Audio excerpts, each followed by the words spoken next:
കർത്താവിന് സ്തോത്രം. ഈ സമയത്ത് ഞാൻ കർത്താവിന് സ്തോത്രം ചെയ്യുന്നു. ദൈവത്തിൻ്റെ വചനം പഠിക്കാനുള്ള താല്പര്യത്തിലൂടെ വന്നിരിക്കുന്ന എല്ലാവർക്കുമായിട്ട് ഞാൻ കർത്താവിനെ സ്തുതിക്കുന്നു. സാധാരണ നിലയിലെ ഫാമിലീസിൻ്റെ ഞാൻ പല സ്ഥലങ്ങളിലും, ലോകത്തിലെ പല സ്ഥലങ്ങളിലുണ്ട്.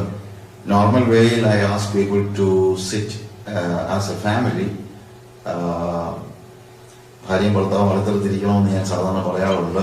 മറ്റൊന്നിനുമല്ല, ഈ പറയുമ്പോൾ ഒന്ന് നോട്ടുകയൊക്കെ ചെയ്യാൻ പറ്റും. കേട്ടോ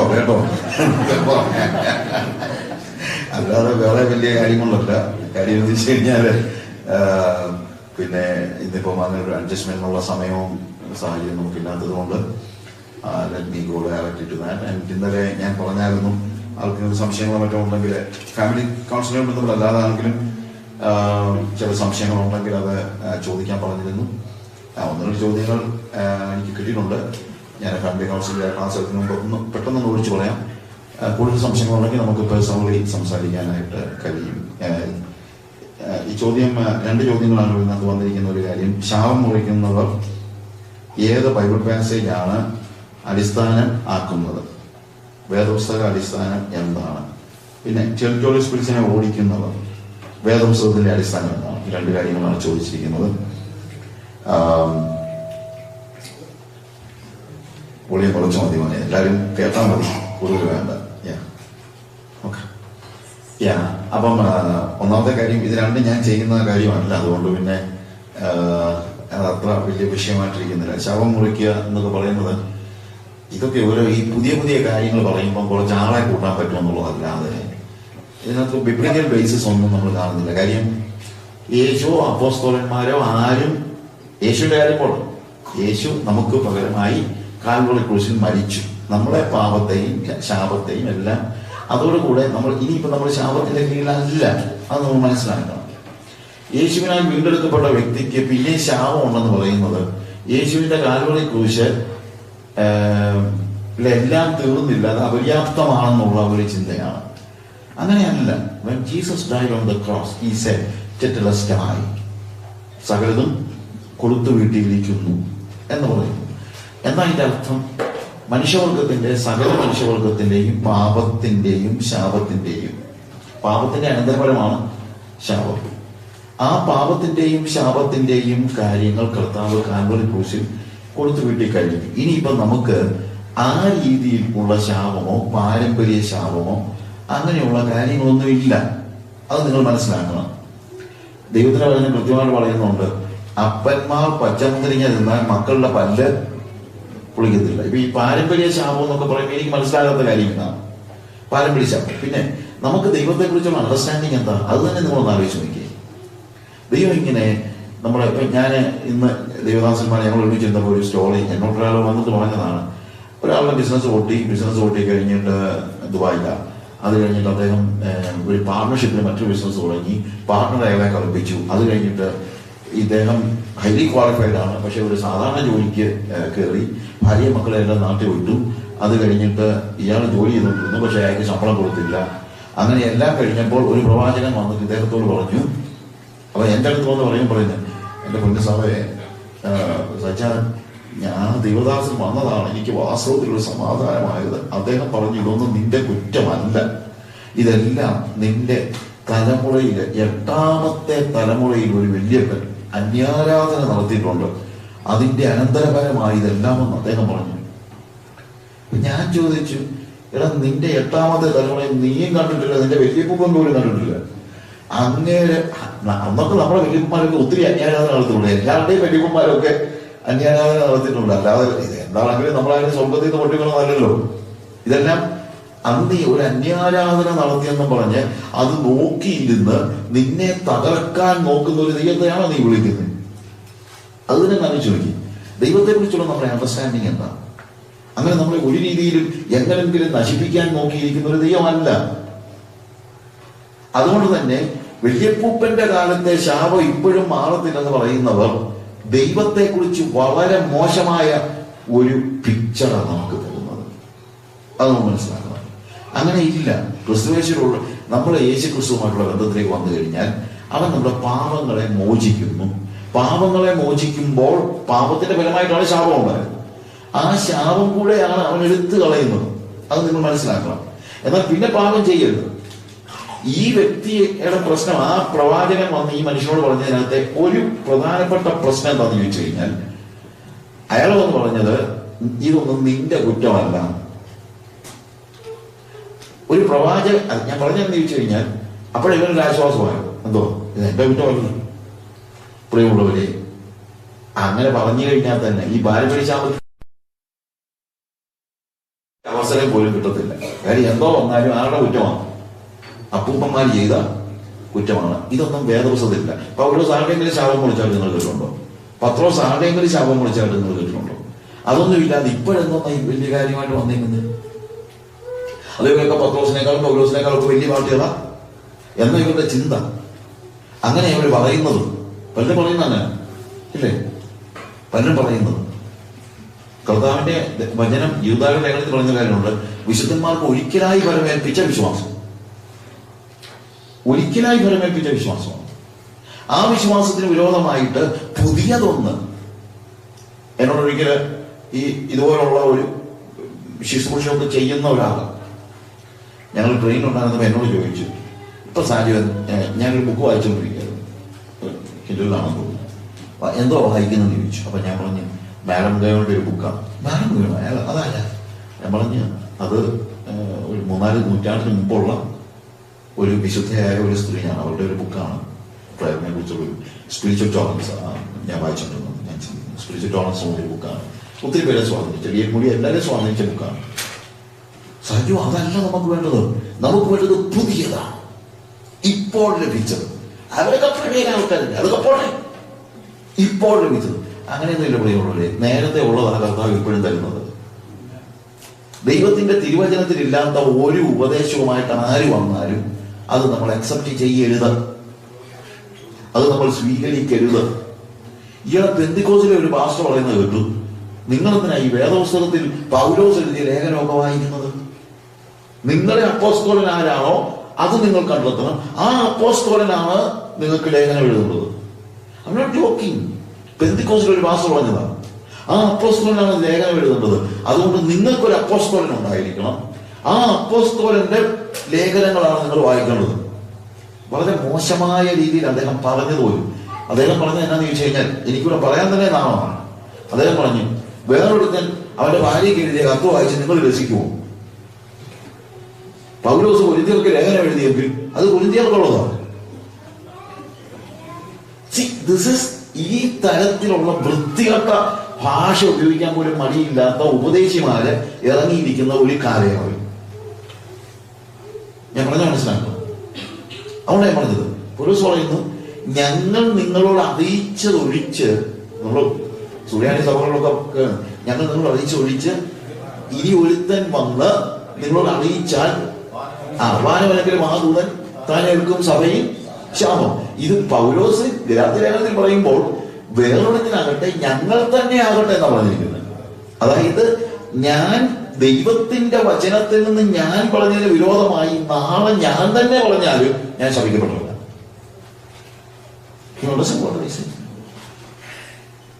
അവിടെ ശാപം മുറിക്കുകയാണ് ഇവരുടെയൊക്കെ മുറിച്ച് കളയുന്നത്. കാരണം വേദപുസ്തകത്തിൽ പറഞ്ഞിട്ടില്ലാത്ത കാര്യങ്ങൾ പഠിപ്പിക്കുന്ന ആളുകൾ ശരിക്കും പറഞ്ഞു കഴിഞ്ഞാൽ ദാറ്റ് ഈസ് ടോട്ടലി നിങ്ങൾ മനസ്സിലാക്കണം. അതാണ് ശാപം. When somebody is asking us to leave the Bible and go after new revelations, ഇപ്പോഴത്തെ ഏറ്റവും വലിയ പ്രശ്നം അതാണ്. All the revelation God gives is according to the Bible. ദൈവം കർത്താവിന്റെ വചനം പറയുന്നത് അവന്റെ വാക്കുകൾ ഒരിക്കൽ ഉവ്വ് എന്നും പിന്നെ ഇല്ല എന്നും അല്ല. ഒരിക്കൽ ഉവ്വ് എന്ന് പറഞ്ഞു കഴിഞ്ഞാൽ വേദപുസ്തകത്തിൽ കർത്താവ് തന്നിരിക്കുന്നത് അവന്റെ വചനമാണെങ്കിൽ അവനത് മാറ്റി പറയുന്നില്ല. ഇപ്പൊ എനിക്ക് ദൈവം വെളിപ്പെടുത്തിയതാണെന്ന് പറഞ്ഞിട്ട് അങ്ങനെ ഒരു സാധനം ഇല്ല. വേദപുസ്തകത്തിന് വിപരീതമായ, വേദപുസ്തകത്തിൽ ഇല്ലാത്തതായ ഒരു വെളിപ്പാടും ദൈവികമല്ല. എത്ര പറഞ്ഞാൽ അത് നിങ്ങൾ മനസ്സിലാക്കണം. ഇപ്പൊ ടെറിറ്റോറിയൽ സ്പിരിറ്റ് എന്നുള്ളതിന് വേദപുസ്തകത്തിൽ ഇപ്പം ദാനിയേലിന്റെ പ്രവചനം 10-ാം അധ്യായം വെച്ചോളാണ് പലപ്പോഴും ആൾക്കാരൊക്കെ പറയുന്നത്. പാഴ്സി രാജാവിന്റെ പാഴ്സി പ്രഭു എന്നോട് എതിർത്ത് നിന്നു എന്നൊക്കെ പറയുന്നുണ്ട്. പിന്നെ എന്റെ ചോദ്യം ഇത്രയേ ഉള്ളൂ, ഇത് ദാനിയേൽ പ്രാർത്ഥിച്ച് മാറ്റിയതാണോ? അല്ലല്ലോ. This is something happen in the spiritual world. അതിനെക്കുറിച്ച് നമ്മൾ വളരെ ചെയ്യാനോ ബോധം ചെയ്യാനോ ഇവിടെ പറഞ്ഞിട്ടില്ല. വാഴ്ചകളും അധികാരങ്ങളെയും ആയുധവർഗം വെപ്പിച്ചെന്നാണ് പറഞ്ഞിരിക്കുന്നത്. So that is happen. ഇനിയിപ്പോ അങ്ങനെ നിങ്ങളെ നശിപ്പിക്കാനായിട്ട് ഏതെങ്കിലും ദേശത്തിന്റെ മുമ്പിൽ ഒരു ആത്മാവ് വന്ന് നിൽക്കുന്നു എന്നുള്ളത് നിങ്ങൾ വിശ്വസിക്കേണ്ട കാര്യമില്ല. എന്നാൽ ചില രാജ്യങ്ങളിൽ ഞാൻ തന്നെ പറയാം, ചില രാജ്യങ്ങളിൽ ചില സ്പിരിറ്റ് ഉണ്ട്. ആ സ്പിരിറ്റ് എന്താണെന്ന് ചോദിച്ചു കഴിഞ്ഞാൽ മദ്യപാനത്തിന്റെ സ്പിരിറ്റ്, വിഗ്രഹാരാധനയുടെ സ്പിരിറ്റ്, വ്യഭിചാരത്തിന്റെ സ്പിരിറ്റ്. ചില സ്ഥലങ്ങളിൽ ഇത് കൂടുതലാണ്, ചില സ്ഥലങ്ങളിൽ മദ്യപാനം ഭയങ്കരമാണ്. അങ്ങനെയുള്ള സ്ഥലങ്ങളിൽ നമ്മൾ എന്ത് ചെയ്യണം? യേശുക്രിസ്തുവിന്റെ സുവിശേഷം, അതുമാത്രം നിങ്ങൾ ശ്രദ്ധിച്ചാൽ മതി.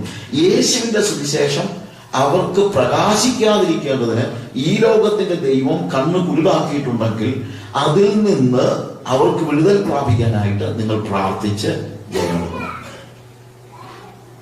അതാവശ്യമാണ്. കാരണം അതുകൊണ്ട് അതായത് ദൈവത്തിന്റെ വചനം ഒരാൾ ശ്രദ്ധിക്കണമെങ്കിൽ നമ്മുടെ ഇന്റലിജൻസ് കൊണ്ടൊന്നും ഒരു കാര്യമില്ല. അത് ദൈവം കണ്ണു തുറന്നേ പറ്റുള്ളൂ. അതിനാണ് പ്രാർത്ഥിക്കുന്നത്. സുവിശേഷം അറിയിക്കുമ്പോൾ ആ യേശുവിന്റെ സുവിശേഷം അവരിൽ പ്രകാശിക്കേണ്ടതിന് നിങ്ങൾ പ്രാർത്ഥിക്കും.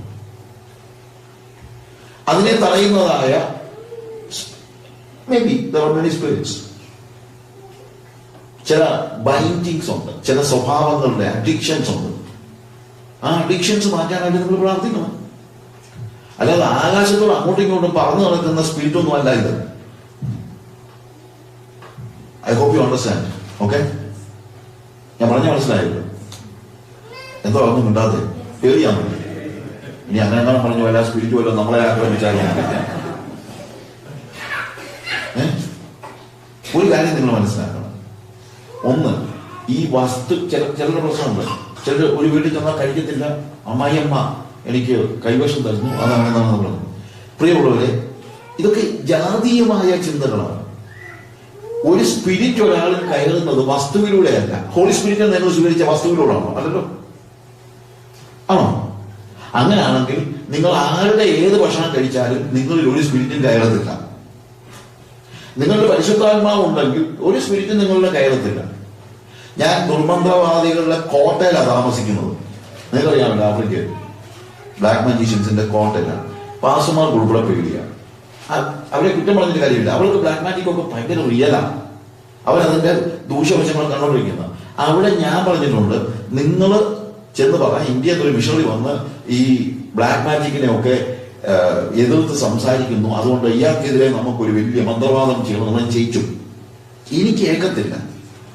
നിങ്ങൾ മുട്ടയ്ക്കകത്തോ ഏത് മുട്ട വേണേലും ചീമോട്ടയാകണമെന്നുള്ളതേ ഉള്ളൂ. എനിക്ക് തന്നു, ഞാൻ തിന്നോളാം. നിങ്ങൾ എത്ര മന്ത്രവാദം ചെയ്ത് മുട്ട വന്നാലും എനിക്കൊന്നും പറ്റില്ല. ചില പ്രവാചകന്മാരൊന്നും പറഞ്ഞില്ല, അവിടെ കുഴിച്ചിട്ടിട്ടുണ്ട്, ഇവിടെ ഒരു വരത്തുപോക്കുണ്ട്, അതേ പൊക്കോട്ടെ, നിനക്കെന്നെ വേണം. ഈയിടെ എന്നോട് ഒരാൾ പറഞ്ഞു, ഒരു സഭാഹോളിൽ ഒരു പ്രവാചകൻ വന്നിട്ട് പറഞ്ഞു, ഈ സഭയുടെ പ്രശ്നം ഇതിന്റെ മുന്നിലൂടെ ഒരു വരത്തുപോക്കുണ്ട്. അത് ഇതിനെ കൂടെ പോട്ടെ, നമുക്കെന്നെ വേണം. അത് നിങ്ങളെന്തിനാ ശ്രദ്ധിക്കുന്നത്? അവിടെ കുഴിച്ചിട്ടുണ്ട്, കുഴിച്ചിട്ടത് എടുക്കാൻ നടക്കുന്ന കുറച്ച് ആളുകൾ. അവിടെ കുഴിച്ചിട്ട് അവിടെ കിടക്കട്ടെ, അതിന് തന്നെ വേണം. എന്ത് കാര്യത്തിന് ഇതിന്റെയൊക്കെ പുറകെ പോകുന്നത്? കർത്താവ് നോക്കുന്നത് ഇതൊന്നുമല്ല. നിങ്ങൾക്കെതിരെ പ്രവർത്തിക്കാൻ പിശാചിന്റെ കയ്യിലുള്ള ആയുധം മന്ത്രവാദമല്ല. പിശാചിന്റെ കയ്യിലുള്ള ആയുധം നിങ്ങളുടെ പാപപ്രവൃത്തികളാണ്. നിങ്ങൾ വിശുദ്ധ ജീവിതം ജീവിക്കുകയാണെങ്കിൽ ഒരു പിശാചിനും നിങ്ങളെ തൊടാൻ പറ്റില്ല. നിങ്ങളിൽ പരിശുദ്ധാത്മാവ് വസിക്കുന്നുവെങ്കിൽ നിങ്ങളിൽ മറ്റൊരു ആത്മാവ് നിങ്ങളുടെ അയലോകത്തോടെ പോലും വരത്തില്ല. ഇത് നമ്മളെ ഇല്ലെന്ന് പാടും. പിന്നെന്തിനാ അവിയാനെ യാക്കോബിന് വലിക്കത്തില്ലേ? പിന്നെന്തിനാ കുഴിച്ചിട്ടിരിക്കുന്നത് എടുക്കുന്നത്? അതും പാടും. ഇത് നമ്മുടെ വലിയ പ്രശ്നമാണ്. നമ്മളുടെ ആ ഒരു പഴയ മൈൻഡൊക്കെ ഉണ്ടല്ലോ, അതായത് നമ്മൾ വന്ന സാഹചര്യങ്ങൾ, മറ്റുള്ള കാര്യങ്ങൾ, ഈ മൈൻഡിൽ കിടക്കുന്ന, നമ്മുടെ അൺകോൺഷ്യസ് മൈൻഡിൽ കിടക്കുന്നതായ ഭീതിയെ ഇവർ മുതലാക്കുക. നമുക്ക് ആവശ്യമുള്ള ഒറ്റ കാര്യമേ ഉള്ളൂ. ഒന്ന്, കർത്താവ് ഹൃദയത്തിൽ വസിക്കുക. ഒരു വ്യക്തിയിൽ പിശാചി കയറാൻ എൻ്റെ പഠനത്തിൽ നിന്ന് എനിക്ക് മനസ്സിലായത് 2-3 കാര്യങ്ങളുണ്ട്. ഒന്ന്, if you worship the spirit, if you receive the evil spirit will come inside you. ദുരാത്മാവിനെ, അങ്ങനെ ഉണ്ടല്ലോ, സാത്താനെയൊക്കെ യേശുവിനെ സ്വീകരിക്കുന്നത് പോലെ സാത്താനെ സ്വീകരിക്കുന്ന സാത്താന്യ സഭകളൊക്കെ ഉണ്ട്, പ്രാകൃത മതങ്ങളുണ്ട്. പിശാചിനെ ആരാധിക്കുകയും പിശാചിനെ Satan worship, devil worship, ദുർഭൂതങ്ങളെ ആരാധിക്കുന്ന ആളുകളുണ്ട്. അവരില് ദുർഭൂതത്തിന് ഇൻഫ്ലുവൻസ് ഉണ്ട്. 2, കാര്യസാധ്യത്തിനായിട്ട് ഭൂതത്തെ ഉപയോഗിക്കുന്നവർ, കാര്യസാധ്യത്തിനായിട്ട്. ഇപ്പൊ ആഫ്രിക്കയിലൊക്കെ പലപ്പോഴും ഭൂതങ്ങളെ ഉപയോഗിച്ചാണ് അവര് മറ്റുള്ളവരെ ശത്രു സംഹാരവും സമ്പത്തും മറ്റുള്ള കാര്യങ്ങളും എല്ലാം, അങ്ങനത്തെ ഒരു ഗ്രൂപ്പുണ്ട്. അങ്ങനെയുള്ളവരില് സാത്താന് പിടിയുണ്ട്. മൂന്നാമത് പിശാച് കാണാൻ സാധ്യതയുള്ള ഒന്ന്, ദുരാത്മാവിനെ ഇറക്കി വിട്ടിട്ട് പരിശുദ്ധാത്മാവിനെ കൊണ്ട് അവിടെ നിറച്ചില്ലെങ്കിൽ കുറച്ച് കഴിയുമ്പോൾ ദുരാത്മാവ് അതിനെതിരെയൊക്കെ നടന്നിട്ട് കർത്താവ് തന്നെ പറഞ്ഞു തിരിച്ചു വന്നു കഴിയുമ്പോൾ ഇത് ഒഴിഞ്ഞു കിടക്കുകയാണെങ്കിൽ വേറെ 7 എണ്ണങ്ങൾ വിളിച്ച് കയറ്റും.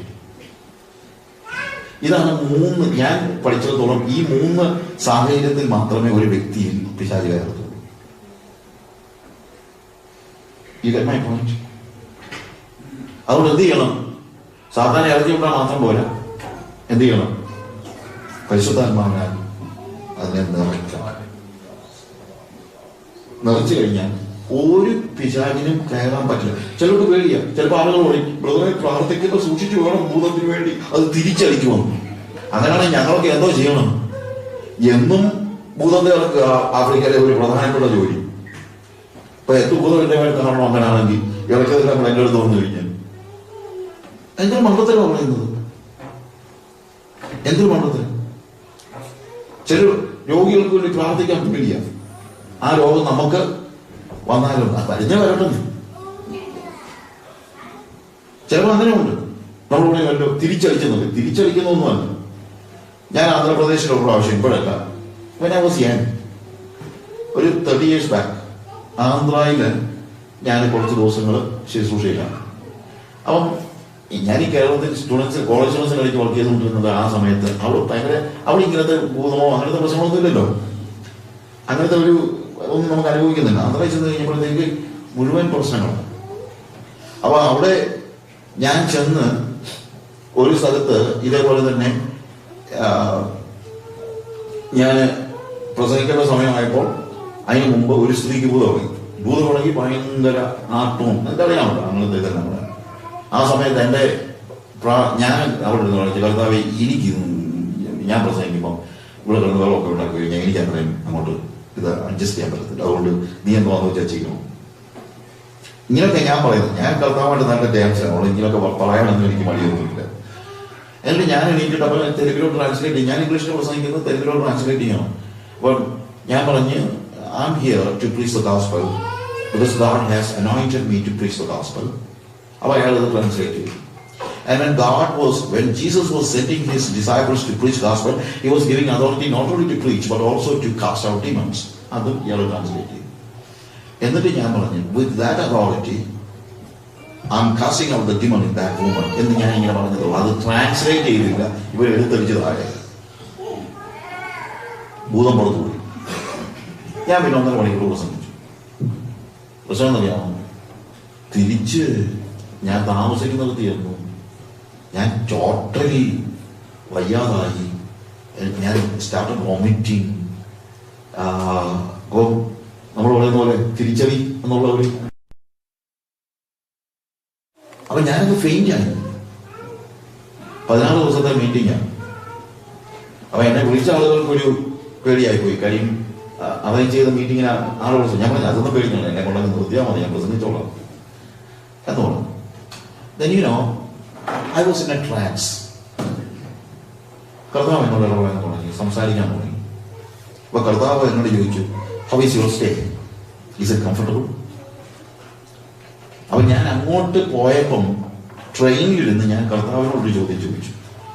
കർത്താവെ, ഈ യഹോവയുടെ ദാസനെ കുറിച്ച്, ദി സഫറിംഗ് സെർവന്റ്, അതിനെ കുറിച്ച് പറഞ്ഞപ്പോഴത്തേക്ക് ഇങ്ങനെ പറഞ്ഞു കർത്താവേ എനിവേ. അപ്പൊ ഇവിടെ ഉള്ളൊരു ടീച്ചിങ്ങും ഉണ്ട്. അതായത് because Jesus suffered there is no more suffering for Christians. അതാണല്ലോ അവൻ അങ്ങനെ ഒരു ടീച്ചിങ് ഉണ്ട്. അതായത് അവന് അല്ലെങ്കിൽ അവൻ കഷ്ടം അനുഭവിച്ചു.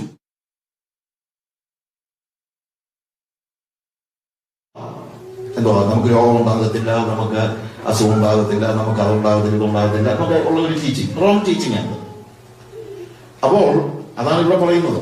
കർത്താവ് ദരിദ്രനായി ഇനിയിപ്പോൾ നമ്മൾ സമ്പന്നനാകും. കർത്താവ് രോഗം വഹിച്ചു, അതുകൊണ്ട് ഇനി നമുക്ക് രോഗം ഉണ്ടാകില്ല. ഇങ്ങനെയുള്ള teaching, that's A wrong teaching.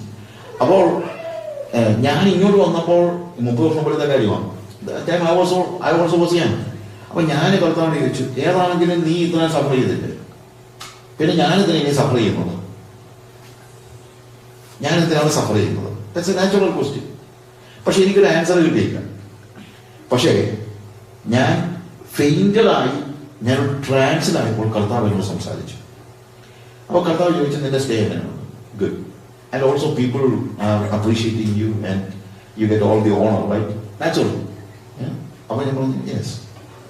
ഇത് കർത്താവ് പറഞ്ഞു, എന്നാൽ നീ ശുശ്രൂഷിച്ച ആളുകളുണ്ടല്ലോ, they are all suffering people. നീ ഇവിടെ വന്ന് നിനക്ക് നല്ല കംഫർട്ടബിൾ സ്റ്റേ, കംഫർട്ടബിൾ ആയിട്ട് എല്ലാവരും നിന്നെ ബഹുമാനിക്കുന്ന കാര്യങ്ങളൊക്കെ ഉണ്ട്. പക്ഷെ the people whom you serve, they are people who suffer. അവർക്ക് മാനസികമായും ശാരീരികമായും പീഡിപ്പിക്കപ്പെടുന്നതായി വിളിക്കുന്നത്. നിനക്ക് വളരെ ഈസിയാണ് എന്താ ഇവിടെ വന്ന് ഇവരോട് പ്രസംഗിക്കാൻ. പക്ഷേ what is the proof that you love them? That's what Jesus was asking me. നീ അവരെ സ്നേഹിക്കുന്നു എന്നുള്ളതിന്റെ തെളിവെന്താണ്? നീ അവരെ സ്നേഹിക്കുന്നുണ്ടെങ്കിൽ നീ അവരിൽ ഒരാളാകും. എന്നെ കർത്താവ് ഒത്തിരി പാഠങ്ങൾ പഠിപ്പിച്ചിട്ടുണ്ട് ഈ രീതിയിൽ പല സമയത്ത്. Because love is proven only with sacrifice. കർത്താവിനോട് പറഞ്ഞു. വൺസ് ഐ വാസ് പ്രേയിങ്, പ്രാർത്ഥിച്ചിരുന്ന സമയത്ത് കർത്താവ് എന്നോട്, I was reading Bible, and all of a sudden I read Bible and I was praying. എന്റെ വീടിന്റെ മുകളിൽ ഞാൻ പ്രാർത്ഥിക്കും. അപ്പൊ പെട്ടെന്ന് ദൈവാത്മാവ് ഒരു വാക്യം എന്റെ മനസ്സിലേക്ക് കൊണ്ടുവന്നു. And God started speaking to me. Among John chapter 3 verse 16, for God so loved the world, he gave his only begotten son, so that whosoever believeth in him shall not perish but will have eternal life. പിന്നെ കർത്താവ് എന്നോട് ചോദിച്ചു, do you love the world? അപ്പൊ ഞാൻ പറഞ്ഞു, കർത്താവ് അതൊരു വല്ലാത്ത ചോദ്യമായി. എനിക്കിപ്പം I am a human being, I cannot love the whole world. ഞങ്ങൾ അങ്ങനെ കേട്ടോ വളരെ ക്ലോസ് ആണ്.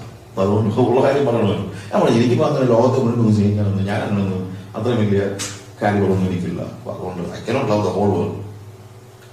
അപ്പൊ കർത്താവ് ചോദിച്ചു, forget about the whole world, but you have a world of your own, right? അവൻ ശരിയാണ്. ഞാൻ അന്ന് ബുന്ദേലികളുടെ ഇടയ്ക്കാണ് വർക്ക് ചെയ്യുന്നത്. ബുന്ദേൽഖണ്ഡിലാണ്. They speak Bundeli. അപ്പൊ ഞാൻ ആലോചിച്ചു, yes, I said, yeah. Do you love them? എന്നാ ഞാൻ ആലോചിച്ചു, ഞാൻ അവരെ കുറിച്ച് പ്രാർത്ഥിക്കുമ്പോൾ ചില കരയാറുണ്ട്, കണ്ണിക്കൂടി രണ്ടുകൂടി കണ്ണിന് പോരും, അതൊരു സുഖം. അപ്പൊ ഞാനിങ്ങനെ പറഞ്ഞു, yes Lord, I think I love them. Okay. But when I loved the world, I gave my only begotten son. You're saying that you are loving your world. What you're going to give? ഞാൻ ലോകത്തെ സ്നേഹിച്ചപ്പോൾ ഞാനത് prove ചെയ്തു. എങ്ങനെ prove ചെയ്തു? എന്റെ പുത്രനെ ഞാൻ നൽകി.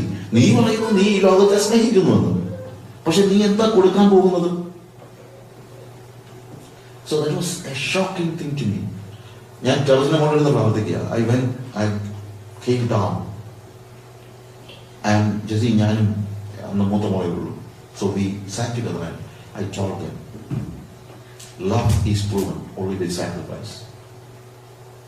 സ്നേഹം തെളിയിക്കപ്പെടുന്നത് എപ്പോഴും ത്യാഗം കൊണ്ടാണ്. അപ്പോൾ സുവിശേഷ വേലയിൽ ഈ കാര്യങ്ങൾ ഉണ്ടാകുന്നത് തിരിച്ചടിയൊന്നുമല്ല, പിശാച് എന്നെ ഉപദ്രവിക്കുന്നൊന്നുമല്ല. അത് ഞാൻ അവരെ സ്നേഹിക്കുന്നു എന്നതിന്റെ തെളിവാണ്. കാര്യം ക്രോസ് എന്ന് പറയുന്നത് സ്നേഹത്തിന്റെ തെളിവാണ്. ആഫ്രിക്കയിൽ ഇതേപോലെ ഒരു പ്രാവശ്യം ഞാൻ ഈ സ്റ്റോറീസ് ഒന്നും അങ്ങനെ പറയുന്ന ആളല്ല, ഞാനൊന്ന് പറയുന്നത് എനിക്ക് ഈ ത്യാഗം എന്ന് പറയുന്നത് ഓൾമോസ്റ്റ് 250 കിലോമീറ്റർ ട്രാവൽ ചെയ്ത് ഞാൻ വനത്തിനകത്ത് ഒരു ബൈബിൾ ക്ലാസ് എടുക്കുക. അവിടുന്ന് 10-30 കിലോമീറ്റർ ദൂരെയുള്ള പാസ്റ്റേഴ്സാണ് വന്നിരിക്കുന്നത്. when I reached there, അതിന് മുമ്പ് എനിക്ക് കുറച്ച് ദേഹത്ത് വേദനയും പനിയൊക്കെ ഉണ്ടായിരുന്നു. സോ എൻ്റെ ഒരു ഫ്രണ്ട് കുവൈറ്റ് ഡോക്ടറുണ്ട്, ഡോക്ടർ അരുൺ എനിക്ക് ഒരു ആന്റിബയോട്ടിക് തന്നിട്ട് പറഞ്ഞു, keep it with you, may be you will need it. അപ്പൊ അത് ഞാൻ എടുത്തു. അത് ഓൾറെഡി ഞാൻ കഴിച്ചായിരുന്നു. അപ്പൊ അത് ഒരു ശമനം ഉണ്ടായപ്പോഴേ ഞാൻ അവിടെ ചെന്നത്. And you know what happen, അവിടെ ചെന്ന് കഴിഞ്ഞപ്പോഴത്തേക്ക് എൻ്റെ അസുഖം പിന്നെ അങ്ങ് വർദ്ധിക്കാൻ തുടങ്ങി. I couldn't move, I couldn't walk, I couldn't, എൻ്റെ കണ്ണിൽ കൂടെ അങ്ങ് തീ പാറുകയാണ്. And I started vomiting, I couldn't eat anything. And I wanted, എനിക്കൊരു പെയിൻ കില്ലർ വേണമെന്ന് എനിക്ക് തോന്നി. പക്ഷേ that's inside the jungle. I asked them, ഇവിടെ പെയിൻ കില്ലർ കിട്ടും? അവർ പറഞ്ഞു, ഇവിടെ ആകെപ്പാടെ ഈ ഓതി കൊടുക്കുന്ന മരുന്നേ ഉള്ളൂ.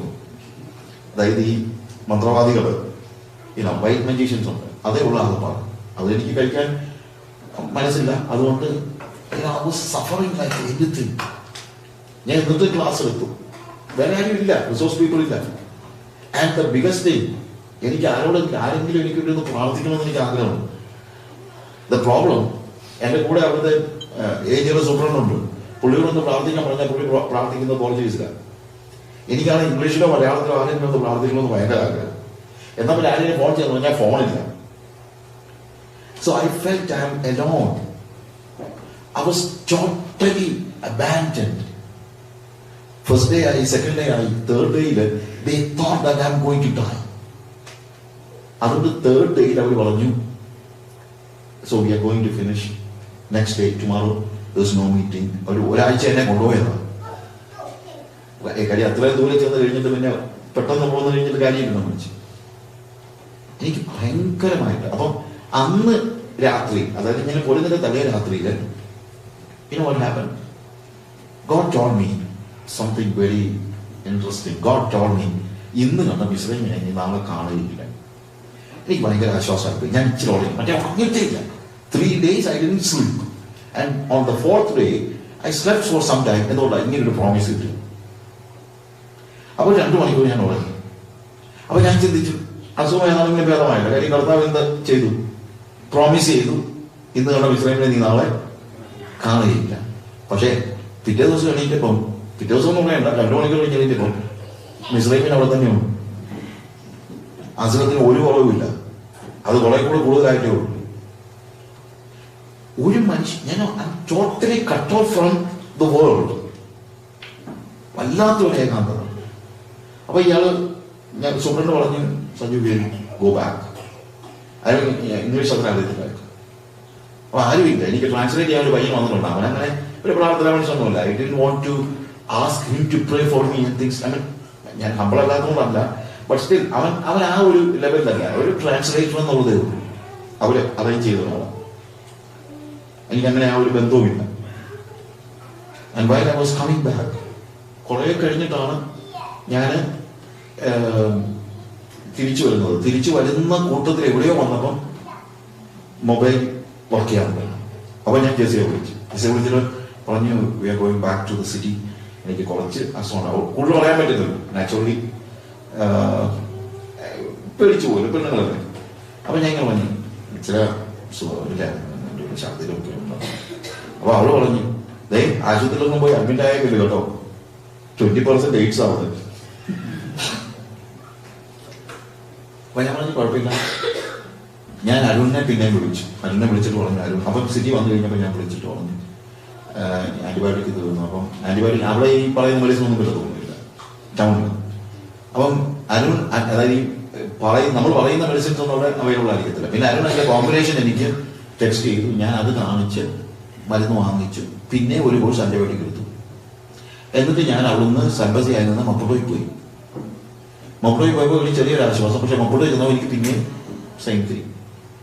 ആൻഡ് മപ്പുട്ടോയിൽ നിന്ന് I was going to Bangalore. അവിടുത്തെ IPCയുടെ പാസ്റ്റേഴ്സ് കോൺഫറൻസിന് ഞാൻ ക്ലാസ് എടുക്കണം.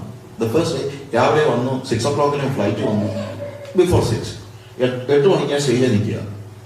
രാവിലെ മീറ്റിംഗ്, ഉച്ചയ്ക്ക് മീറ്റിംഗ്, വൈകിട്ട് മീറ്റിംഗ്, 3 മീറ്റിംഗ് കഴിഞ്ഞോടെ പിറ്റേ ദിവസം രാവിലെ ആയപ്പോഴത്തേക്ക് ഞാൻ ഫേറ്റലായിപ്പോയി.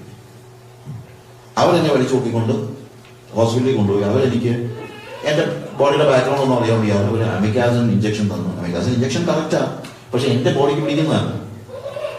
And then I have to fly back. ഞാൻ പിന്നെ ജസ്റ്റ് പെട്ടെന്ന് ബൗജാൻ ഭാഷ വിളിച്ചു, ബൗജാൻ ഫ്രീ ആണോ? അപ്പം ഫ്രീ ആണെന്ന് പറഞ്ഞു. എന്നാൽ പിന്നെ നേരെ ബാംഗ്ലൂരിന് വിട്ടു. ഉച്ചക്കലത്തെ ഫ്ലൈറ്റ് പിന്നെ എടുത്ത് വരും. എന്നിട്ട് ഞാൻ രാവിലത്തെ ഫ്ലൈറ്റിന് നാട്ടിലോട്ടും പോന്നു. ഉച്ചക്കലത്തെ ഫ്ലൈറ്റ് ബൗജാൻ പോയി. 28 days എനിക്ക് ആന്റിബയോട്ടിക് എടുക്കേണ്ടി വന്നു, ഈ ചോട്ടർ. എന്നിട്ട് വളരെ I was meeting death face to face. അപ്പൊ ഞാൻ കർത്താവിനോട് ചോദിച്ചു, ഞാൻ ഇതൊക്കെ സഹിക്കാൻ തയ്യാറാണ്, പക്ഷെ എനിക്ക് ഒറ്റ ചോദ്യമേ ഉള്ളൂ, നീ എന്തിനാ എനിക്ക് പ്രോമിസ് ചെയ്തത്? That is my only question. കർത്താവ് ഞാൻ പറഞ്ഞു, ഞാൻ അസുഖം വന്ന് മരിക്കാനായ പല സന്ദർഭങ്ങളും ഉണ്ടായിട്ടുണ്ട്, മരണത്തെ മുഖാമുഖം കണ്ട ഒത്തിരി സന്ദർഭങ്ങൾ എനിക്കുണ്ടായിട്ടുണ്ട്, അപകടങ്ങൾ ഉണ്ടായിട്ടുണ്ട്, പെർസിക്യൂഷൻ ഉണ്ടായിട്ടുണ്ട്, കൊല്ലാൻ വന്നിട്ടുണ്ട്, അതൊക്കെ ഉണ്ട്. അതൊക്കെ എനിക്ക് അന്നേരമൊക്കെ ഞാൻ ഉറങ്ങിയിട്ടുണ്ട്. 70 പേര് ഞങ്ങളുടെ വണ്ടി കത്തിക്കാൻ ഒരുമിച്ച് ചുറ്റും കൂടി നിന്നപ്പോൾ അകത്തിരുന്ന് ഉറങ്ങിയ ആളാണ്. പക്ഷെ ഞാൻ പറഞ്ഞു, എനിക്ക് അതൊന്നും വിഷയമല്ല, ഞാൻ ഇതെല്ലാം സഹിക്കാൻ തയ്യാറായിരുന്നു. Then why you have promised me? എന്നെ കർത്താവ് പറഞ്ഞു, നീ എല്ലായിടത്തും പോയി ക്രോസ് അല്ലേ പ്രസംഗിക്കുന്നത്, അനുഭവിക്കാതെ പ്രസംഗിക്കണ്ട. അപ്പൊ അതുകൊണ്ട് ഞാൻ നിനക്ക് ക്രോസിന്റെ ഒരു ചെറിയ എക്സ്പീരിയൻസ് തന്നതാണ്. What is the problem? ഇത് ഒരു ക്രോസിന്റെ പ്രശ്നമാണ്. ക്രോസിന്റെ ഒന്നാമത്തെ പ്രശ്നം എന്ന് പറയുന്നത്, ഒന്ന്, വേദന നുറുങ്ങുന്ന വേദന. അതാണ് കർത്താവിനുണ്ടായത്. He was totally shattered. His body was shattered. എനിക്ക് ക്രോസിന്റെ അത്രയും വേദനയൊന്നും ഉണ്ടായില്ലെങ്കിലും എന്റെ ദേഹം നുറുങ്ങുന്ന വേദന ഞാൻ അനുഭവിച്ചു. ആൻഡ് ദ സെക്കൻഡ് തിങ്, ഏകാന്തത. കർത്താവിനോട് പറഞ്ഞു, നിന്നെ ലോകത്തിൽ എവിടെ കൊണ്ടിട്ടാലും നിനക്ക് ഫ്രണ്ട്സ് ഉണ്ട്, ഫോൺ ഉണ്ടെങ്കിൽ നിനക്ക് സംസാരിക്കാനുണ്ട്.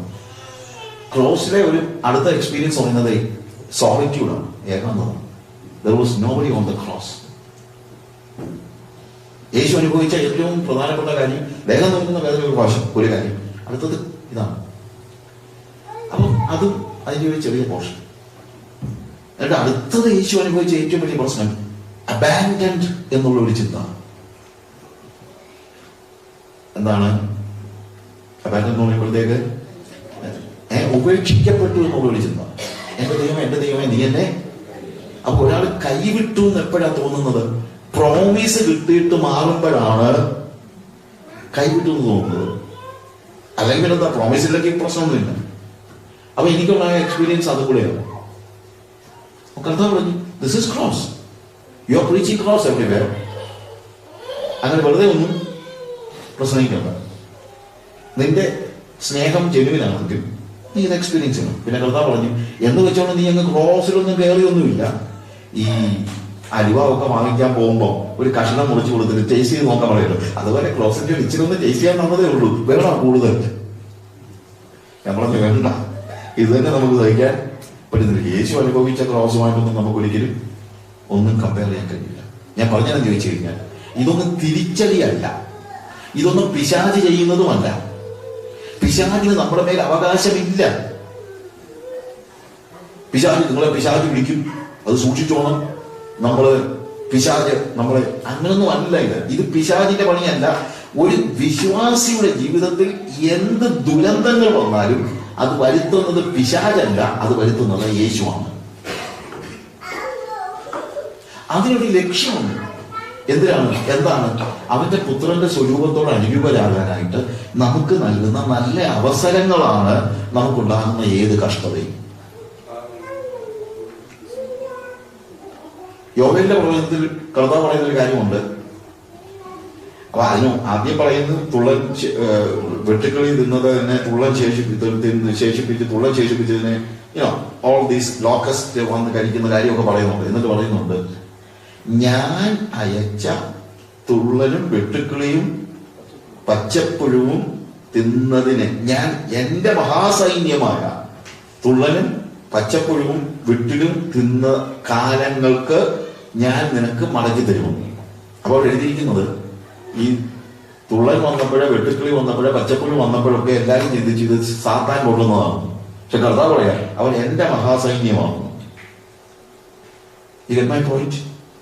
നമ്മുടെ ജീവിതത്തിലെ പ്രതിസന്ധികൾ, പ്രയാസങ്ങൾ, ദുരന്തങ്ങൾ, ഇതൊക്കെ ദൈവം അറിയാതെ വരുന്നതല്ല, ദൈവത്തിന് ഉദ്ദേശമില്ലാതെ വന്നതുമല്ല, അബദ്ധത്തിൽ വന്നതുമല്ല.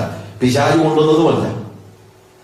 പിശാചിന് ഏതെങ്കിലും കാര്യത്തിൽ നമ്മുടെ ജീവിതത്തിൽ ഇടപെടണമെങ്കിൽ ദൈവത്തിൽ നിന്ന് സ്പെഷ്യൽ പെർമിഷൻ വാങ്ങിച്ചിട്ടേ ചെയ്യാൻ പറ്റുള്ളൂ. അല്ലാതെ പിശാചിന് നമ്മളെ ഉപദ്രവിക്കാനായിട്ട് ദൈവം അനുവദിക്കത്തില്ല. അതാദ്യം മനസ്സിലാക്കണം. നിങ്ങൾ കർത്താവിന്റെ കയ്യിൽ സുരക്ഷിതരാണ്. നിങ്ങളെ പണിയാൻ വേണ്ടി നിങ്ങളുടെ ജീവിതത്തിൽ ചില ദുരന്തങ്ങൾ കർത്താവ് വരുത്തുന്നു. That is the work of God. അതിനെ ശാപം മുറിച്ചും മറ്റേ അങ്ങനെ തരുന്ന ആവശ്യമൊന്നുമില്ല. അതുകൊണ്ട് നിങ്ങൾ ഇങ്ങനെയുള്ള ദുരുപദേശങ്ങളിൽ പെട്ടുപോകാതെ ഒരു ജീവിതത്തിൽ ഒരു പ്രതിസന്ധി വരുമ്പോൾ ദൈവം ഇതിൽ നിന്ന് എന്താണ് എന്നെ പഠിപ്പിക്കാൻ ഉദ്ദേശിക്കുന്നത് എന്ന് ചോദിച്ച് നമ്മുടെ ജീവിതത്തെ ക്രമീകരിക്കുക. പിന്നെ നിത്യതയുടെ ദർശനത്തിൽ ജീവിക്കുക. എന്തുകൊണ്ടാണെന്നറിയാമോ ഈ പ്രതിസന്ധികളെല്ലാം വരുമ്പോഴത്തേക്ക് ഈ പ്രവാചകന്മാരെല്ലാം ഓടി വരുന്നതെന്നറിയാമോ? മറ്റൊന്നുമല്ല, നിത്യതയുടെ ദർശനത്തിൽ ജീവിക്കാത്ത ഒരു വ്യക്തിയെ മാത്രമേ ഇവർക്ക് പേടിപ്പിക്കാൻ പറ്റുള്ളൂ. ഭൂമിയിൽ നമുക്കുണ്ടാകുന്ന എല്ലാ ദുരിതങ്ങളും കർത്താവ് നമ്മളെ അനുവദിക്കുന്നത് നമ്മളെ യേശുക്രിസ്തുവിന്റെ സ്വഭാവത്തോട് അനുരൂപരാക്കി നിത്യതയ്ക്ക് വേണ്ടി നമ്മളെ ഒരുക്കുകയാണ്. ബ്ലസന്റെ ഒരു പാട്ടുണ്ടല്ലോ, പഠിച്ചന്മാരെ, എന്നെ നിത്യതയോട് അടുപ്പിക്കുന്ന എല്ലാ അനുഭവങ്ങൾക്കും നന്ദി. ഈ കാലഘട്ടത്തിലൊക്കെ അങ്ങനെയുള്ള ചിന്തന പാട്ടുകളെ കാണത്തുള്ളൂ. എല്ലാവരും ഷാരൂഖ് ഖാന്റെ പാട്ടൊക്കെ അല്ലേ പാടുന്നത്. നിത്യത പഠിപ്പിക്കുന്ന എല്ലാ തോൽവികൾക്കും നാഥ നന്ദി, എല്ലാ കുരിശുകൾക്കും. ആ ഒരു നിത്യതയുടെ കാഴ്ചപ്പാടില്ലാത്തൊരു വ്യക്തി ഒരിക്കലും എന്ത് ചെയ്തില്ല? തോൽവിക്കും കുരിശിലും ഒക്കെ ആയിട്ട് നന്ദി പറയത്തില്ല. നിങ്ങൾ ദൈവമായിട്ട് വളരെ ക്ലോസ് ആയിട്ട് വരുമ്പോഴാണ് മനസ്സിലാക്കുന്നത് ദൈവം എന്തിനാ എന്റെ ജീവിതത്തിൽ ഈ കാര്യങ്ങൾ കൊണ്ടുവരുന്നു. നിത്യതയുടെ ദർശനത്തിൽ ജീവിക്കാൻ നമ്മൾ പഠിക്കണം. അതില്ല ഈ ഇന്നത്തെ പ്രവാചകന്മാർക്ക് അങ്ങനെ ഒരു സാധനമേ ഇല്ല. നിത്യത എന്നുള്ളൊരു സാധനമേ ഇല്ല. അതുകൊണ്ടാണ് ഇതെല്ലാം പിശാച് കൊണ്ടുവരുന്ന മറ്റേ വളർത്താനുള്ള പ്രശ്നങ്ങളെല്ലാം ഉണ്ടാക്കുന്നത്. പിശാച് അല്ലെങ്കിൽ സാത്താൻ എന്തെങ്കിലും കാര്യങ്ങൾ ചെയ്യുന്നെന്ന് പറഞ്ഞു കഴിഞ്ഞാൽ യോബിന്റെ കാര്യത്തിൽ സാത്താൻ ഇടപെടുന്നുണ്ട്. പക്ഷെ വേറെ കാര്യമുണ്ട്, അത് എക്സാക്ട്ലി എന്ത് ചെയ്യണമെന്നുള്ളത് ദൈവം അനുവദിച്ചിട്ടല്ലാതെ ഒരു കാര്യവും ചെയ്യാൻ പറ്റില്ല. ദൈവം അനുവദിച്ചിട്ടാണ് അത് സാത്താൻ ചെയ്യുന്നതെങ്കിൽ പിന്നെ ഞാനെന്തിനാണ് അതിനെതിരെ നിൽക്കുന്നത്? അതുപോലെ ഞാൻ ദൈവത്തിനെതിരെ നിൽക്കുന്നത് തുല്യമാണ്. ഇങ്ങനെയുള്ള മെസ്സേജസ് ഒന്നും അല്ല നിങ്ങൾ കേൾക്കുന്നതെന്ന് എനിക്കറിയാം. പക്ഷേ ദിസ് ഇസ് എ ഫാക്ട്. അതുകൊണ്ട് നിങ്ങളുടെ വെള്ളിയപ്പൂപ്പന്റെ അപ്പൂപ്പൻ ചെയ്ത അന്യാരാധനയ്ക്ക് പകരമായിട്ട് ശാപം മുറിക്കാനൊന്നും നിങ്ങൾ ആരെയും വിളിക്കൊന്നും വേണ്ട. കാൽവരി ക്രൂശിൽ നിങ്ങളുടെ ശാപം എല്ലാം തീർന്നു പോയി.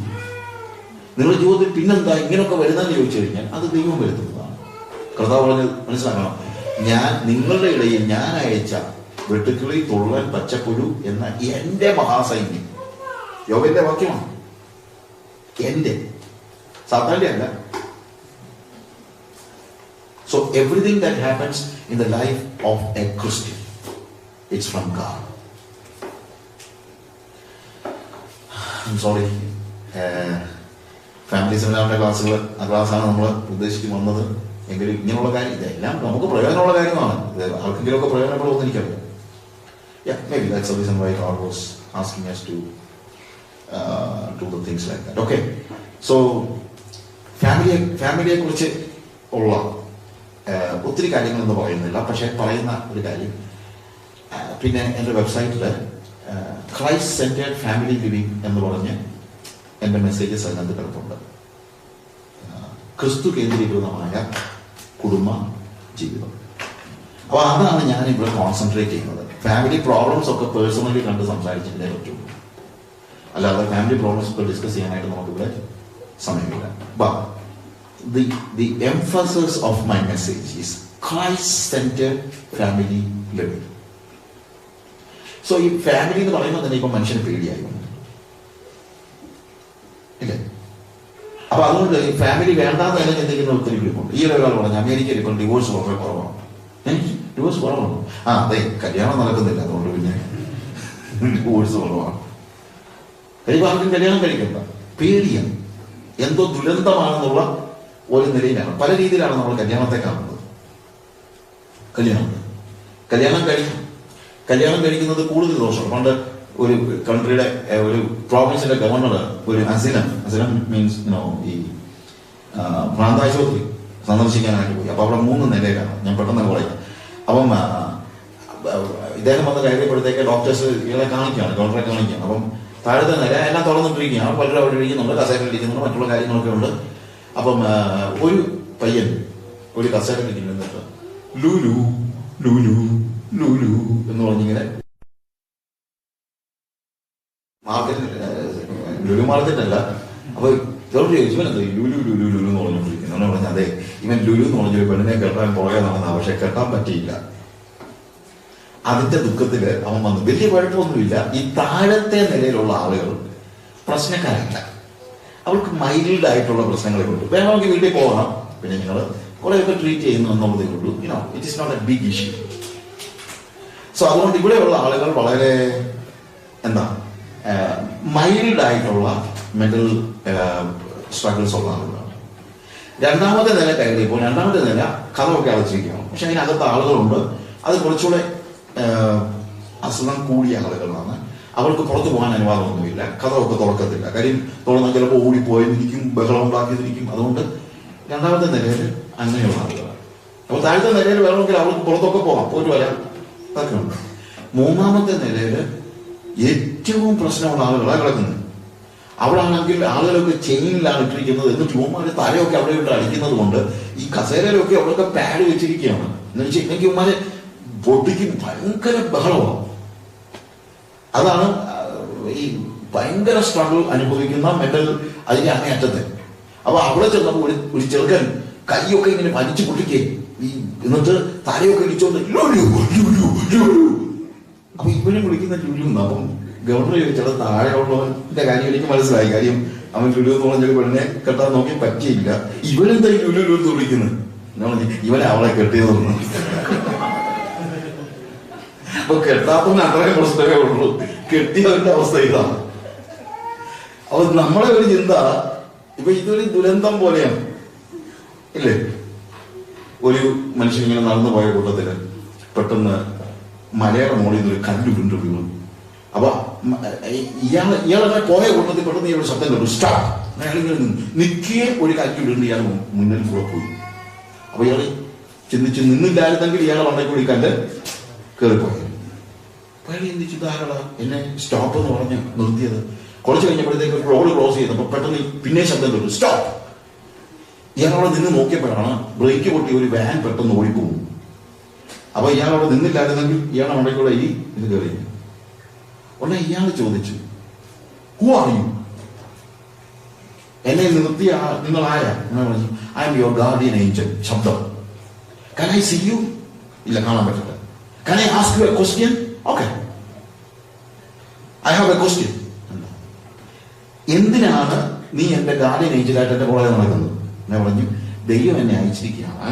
എന്തിനാന്ന് ചോദിച്ചു കഴിഞ്ഞാൽ, ദുരന്തങ്ങൾ വരുന്നതിന് മുമ്പ് നിനക്ക് മുന്നറിയിപ്പ് തരാനായിട്ട് ദൈവം എന്നെ അയച്ചിരിക്കുകയാണ്. I have another question. എന്താ? ദുരന്തങ്ങൾ വരുന്നതിന് മുമ്പ് മുന്നറിയിപ്പ് തരാനാണെങ്കിൽ എന്റെ കല്യാണത്തിന് സമയത്ത് ഇവിടെ അപ്പൊ വിവാഹത്തെ കുറിച്ചുള്ള ഒരു കൺസെപ്റ്റ് തന്നെ എന്താണ്? ഒരു ദുരന്തം എന്ന നിലയിലാണ്, അല്ലേ? ഈ ഒരു ചൈനീസ് പഴമൊഴിയുണ്ട്. അപ്പം അവിടെ പറയുന്നത്, നിങ്ങൾ രാവിലെ if you get A good coffee, നിങ്ങളുടെ ബെഡ് കോഫി ശരിയായില്ലെങ്കിൽ ആ ദിവസം നഷ്ടപ്പെട്ടു.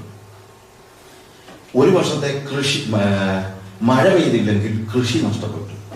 വന്നു കയറുന്ന പെണ്ണ് ശരിയായില്ലെങ്കിൽ ജീവിതം പോയി. അപ്പോൾ ബെഡ് കോഫി കിട്ടിയില്ലെങ്കിൽ ആ ദിവസം നഷ്ടപ്പെട്ടു, മഴ പെയ്തില്ലെങ്കിൽ കൃഷി നഷ്ടപ്പെട്ടു, വന്നു കയറിയ പെണ്ണ് ശരിയായില്ലെങ്കിൽ ജീവിതം നഷ്ടപ്പെട്ടു. അപ്പൊ ഇതിനെ ഒരു ചൈനീസ് പഴമൊഴിയാണ്. ഇതിനെ ഒരു ഇതായിട്ട് എന്താ ഈ കൈൻഡ് ഓഫ് ഒരു കിട്ടിയ ഭാഗ്യം, രക്ഷപ്പെട്ട ഭാഗ്യം. പിന്നെ അതിനൊരു മറുവശമുണ്ട്. ബെഡ് കോഫി ശരിയായി കഴിഞ്ഞാൽ ആ ദിവസം നല്ലതാകും, മഴ കിട്ടിയാൽ കൃഷി നന്നാകും, വന്നു കയറുന്ന പെണ്ണ് നന്നായാൽ ജീവിതവും നന്നാകും. അപ്പൊ ഇപ്പോഴും നമ്മൾ പെസിമിസ്റ്റിക് ആകേണ്ട കാര്യമൊന്നുമില്ല, തിരിച്ചുകൊണ്ട്.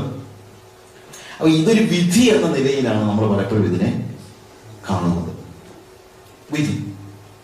ഒരു പെണ്ണ് കയറി തല കയറി വന്നു കഴിഞ്ഞാൽ എന്തോ ചെയ്യും. പക്ഷെ ഒരു കാര്യം നമ്മൾ മനസ്സിലാക്കണം, ഇതൊരു വിധിയല്ല. അങ്ങനെയല്ല നമ്മൾ വിവാഹത്തെ കാണുന്നത്. വിവാഹം എന്ന് പറയുന്നത് it is ordained by God. അതുകൊണ്ടാണ് ഞാൻ അതിന്റെ ആ വശം പറയുന്നത്. ഇതൊരു ദുരന്തം എന്നുള്ള നിലയിലാണ് പലപ്പോഴും ആളുകൾ കാണുന്നത്. അതുകൊണ്ടാണ് ഇന്നിപ്പോൾ കല്യാണം കഴിക്കാൻ ആളുകൾക്ക് താല്പര്യമൊന്നുമില്ല. കല്യാണം കഴിക്കാതെ ജീവിക്കാൻ പലരും ഇഷ്ടപ്പെടുന്നതിന്റെ ആഗ്രഹിക്കുന്നതിന്റെ കാര്യം ഒത്തിരി സോഷ്യൽ കാര്യങ്ങളൊക്കെ ഉണ്ട് ഇന്ന്. എന്നാന്ന് ചോദിച്ചു കഴിഞ്ഞാൽ എന്തുകൊണ്ടാണ് ഇന്ന് പല ആളുകളും കല്യാണം കഴിക്കാൻ ഇഷ്ടമില്ലാത്തത്? സ്വന്തമായിട്ട് ജീവിക്കാൻ പറ്റുമെന്നുള്ളൊരു തൻ്റെ ഉള്ളതുകൊണ്ട്, അല്ലാതെ വേറെ ഒന്നുമില്ല. പണ്ടങ്ങനല്ല. നമ്മള് ഭയങ്കര ഡിപ്പെൻഡന്റ് ആകുന്നത് നമ്മുടെ സൊസൈറ്റിയുടെ ഒരു പ്രത്യേകതയാണ്. കാര്യം ദൈവം നമ്മളെ സൃഷ്ടിച്ചത് അങ്ങനെയാണ്. ഇൻഡിപെൻഡന്റ് ആകാനല്ല, ഡിപ്പെൻഡന്റ് ആകാനാണ് ദൈവം നമ്മളെ സൃഷ്ടിച്ചത്. നമ്മളെ ഒരു വലിയ പ്രോബ്ലം എന്ന് ചോദിച്ചു കഴിഞ്ഞാൽ നമ്മൾ ഒത്തിരി സെക്യുലർ ആയതോടുകൂടെ സെക്യുലർ ആൾക്കാര് പറയുന്നത് ഇൻഡിപെൻഡൻസ് ആണ് മഹത്വകരമായ കാര്യമെന്നാണ്. അത് ഇറ്റ് ഈസ് നോട്ട് ബിബ്ലിക്കൽ. ഒരു കാര്യം ഞാൻ പറയാം, വേദവസത്തിൽ കർത്താവ് ഒരു കാര്യമുണ്ട്. മനുഷ്യരുടെ കണ്ണുകളിൽ ശ്രേഷ്ഠമായത് ദൈവത്തിന്റെ കണ്ണുകളിൽ അറപ്പാകുന്നതാണ്. നമ്മുടെ പ്രോബ്ലം മനുഷ്യരുടെ കണ്ണുകളിൽ ശ്രേഷ്ഠമായതിനെ നമ്മൾ അക്സെപ്റ്റ് ചെയ്യാൻ തുടങ്ങി. മനുഷ്യരുടെ കണ്ണുകളിൽ ശ്രേഷ്ഠമായ കാര്യമാണ് ഇൻഡിപെൻഡൻസ്. പക്ഷെ ദൈവം മനുഷ്യനെ ഡിപ്പെൻഡന്റ് ആയിട്ടാണ് സൃഷ്ടിച്ചിരിക്കുന്നത്. എങ്ങനെ ഡിപ്പെൻഡന്റ്? ഒന്ന്, ഹീസ് ഡിപ്പെൻഡന്റ് ടു ഗോഡ്. ദൈവത്തോട് ഡിപ്പെൻഡന്റ് ആണ് അവൻ. കാര്യം ആദവനെ സൃഷ്ടിച്ചിട്ട് അവന്റെ മൂക്കിൽ ജീവശ്വാസം ഊതി. ജീവശ്വാസം ഊതുമ്പോൾ ദൈവം എന്താ പറഞ്ഞത്? Adam, you cannot live your own. I have breathed into you and through this breath I am going to live in you. My life is inside you and you cannot live without my breath. Independent ആയിട്ടല്ല ദൈവം മനുഷ്യനെ സൃഷ്ടിച്ചത്, dependent ആയിട്ടാണ്. Dependent ആയിട്ട് ഞാൻ ഇല്ലാതെ നീ ജീവിക്കാൻ നോക്കിയാൽ നടക്കില്ല. കാര്യം നിന്നിലുള്ളത് എന്റെ ജീവനാണ്. എന്നെ മാറ്റിക്കഴിഞ്ഞാൽ you are going to be independent but you are going to die. അതുകൊണ്ടാണ്. അപ്പോൾ ഇതെങ്ങനെ, ഞാനൊരു ഉദാഹരണമായിട്ട് ചിലപ്പോൾ പറയാനുള്ള ഒരു കാര്യമുണ്ട്. ഉദാഹരണം ഇതാണ്. നമുക്കിപ്പോൾ ഓക്സിജൻ അറ്റ്മോസ്ഫിയറിൽ നിന്ന് കിട്ടുന്നുണ്ട്. പക്ഷേ ഓക്സിജൻ അറ്റ്മോസ്ഫിയറിൽ ഇല്ലെങ്കിൽ normally we will have an oxygen cylinder and a tube. ഈ ട്യൂബ് നമ്മൾ ഉള്ളിടത്തോളം കാലം ട്യൂബുമായിട്ട് ഫിക്സ് ചെയ്തിരിക്കുകയാണെങ്കിൽ നമ്മൾ ഈ ട്യൂബ് കട്ട് ചെയ്ത് കഴിഞ്ഞാൽ you are going to die. Likewise if you are ceasing or നമ്മൾ ദൈവവുമായിട്ടുള്ള ബന്ധം, ഡിപ്പെൻഡൻസ് എങ്ങനെയാണെന്ന് അറിയാമോ? It is through obedience. ഒബീഡിയൻസിലൂടെയാണ് ദൈവവും നമ്മളും തമ്മിൽ ബന്ധപ്പെട്ടിരിക്കുന്നത്. ഈ ഒബീഡിയൻസിന്റെ ട്യൂബ് കട്ട് ചെയ്ത് കഴിഞ്ഞാൽ you are going to dye.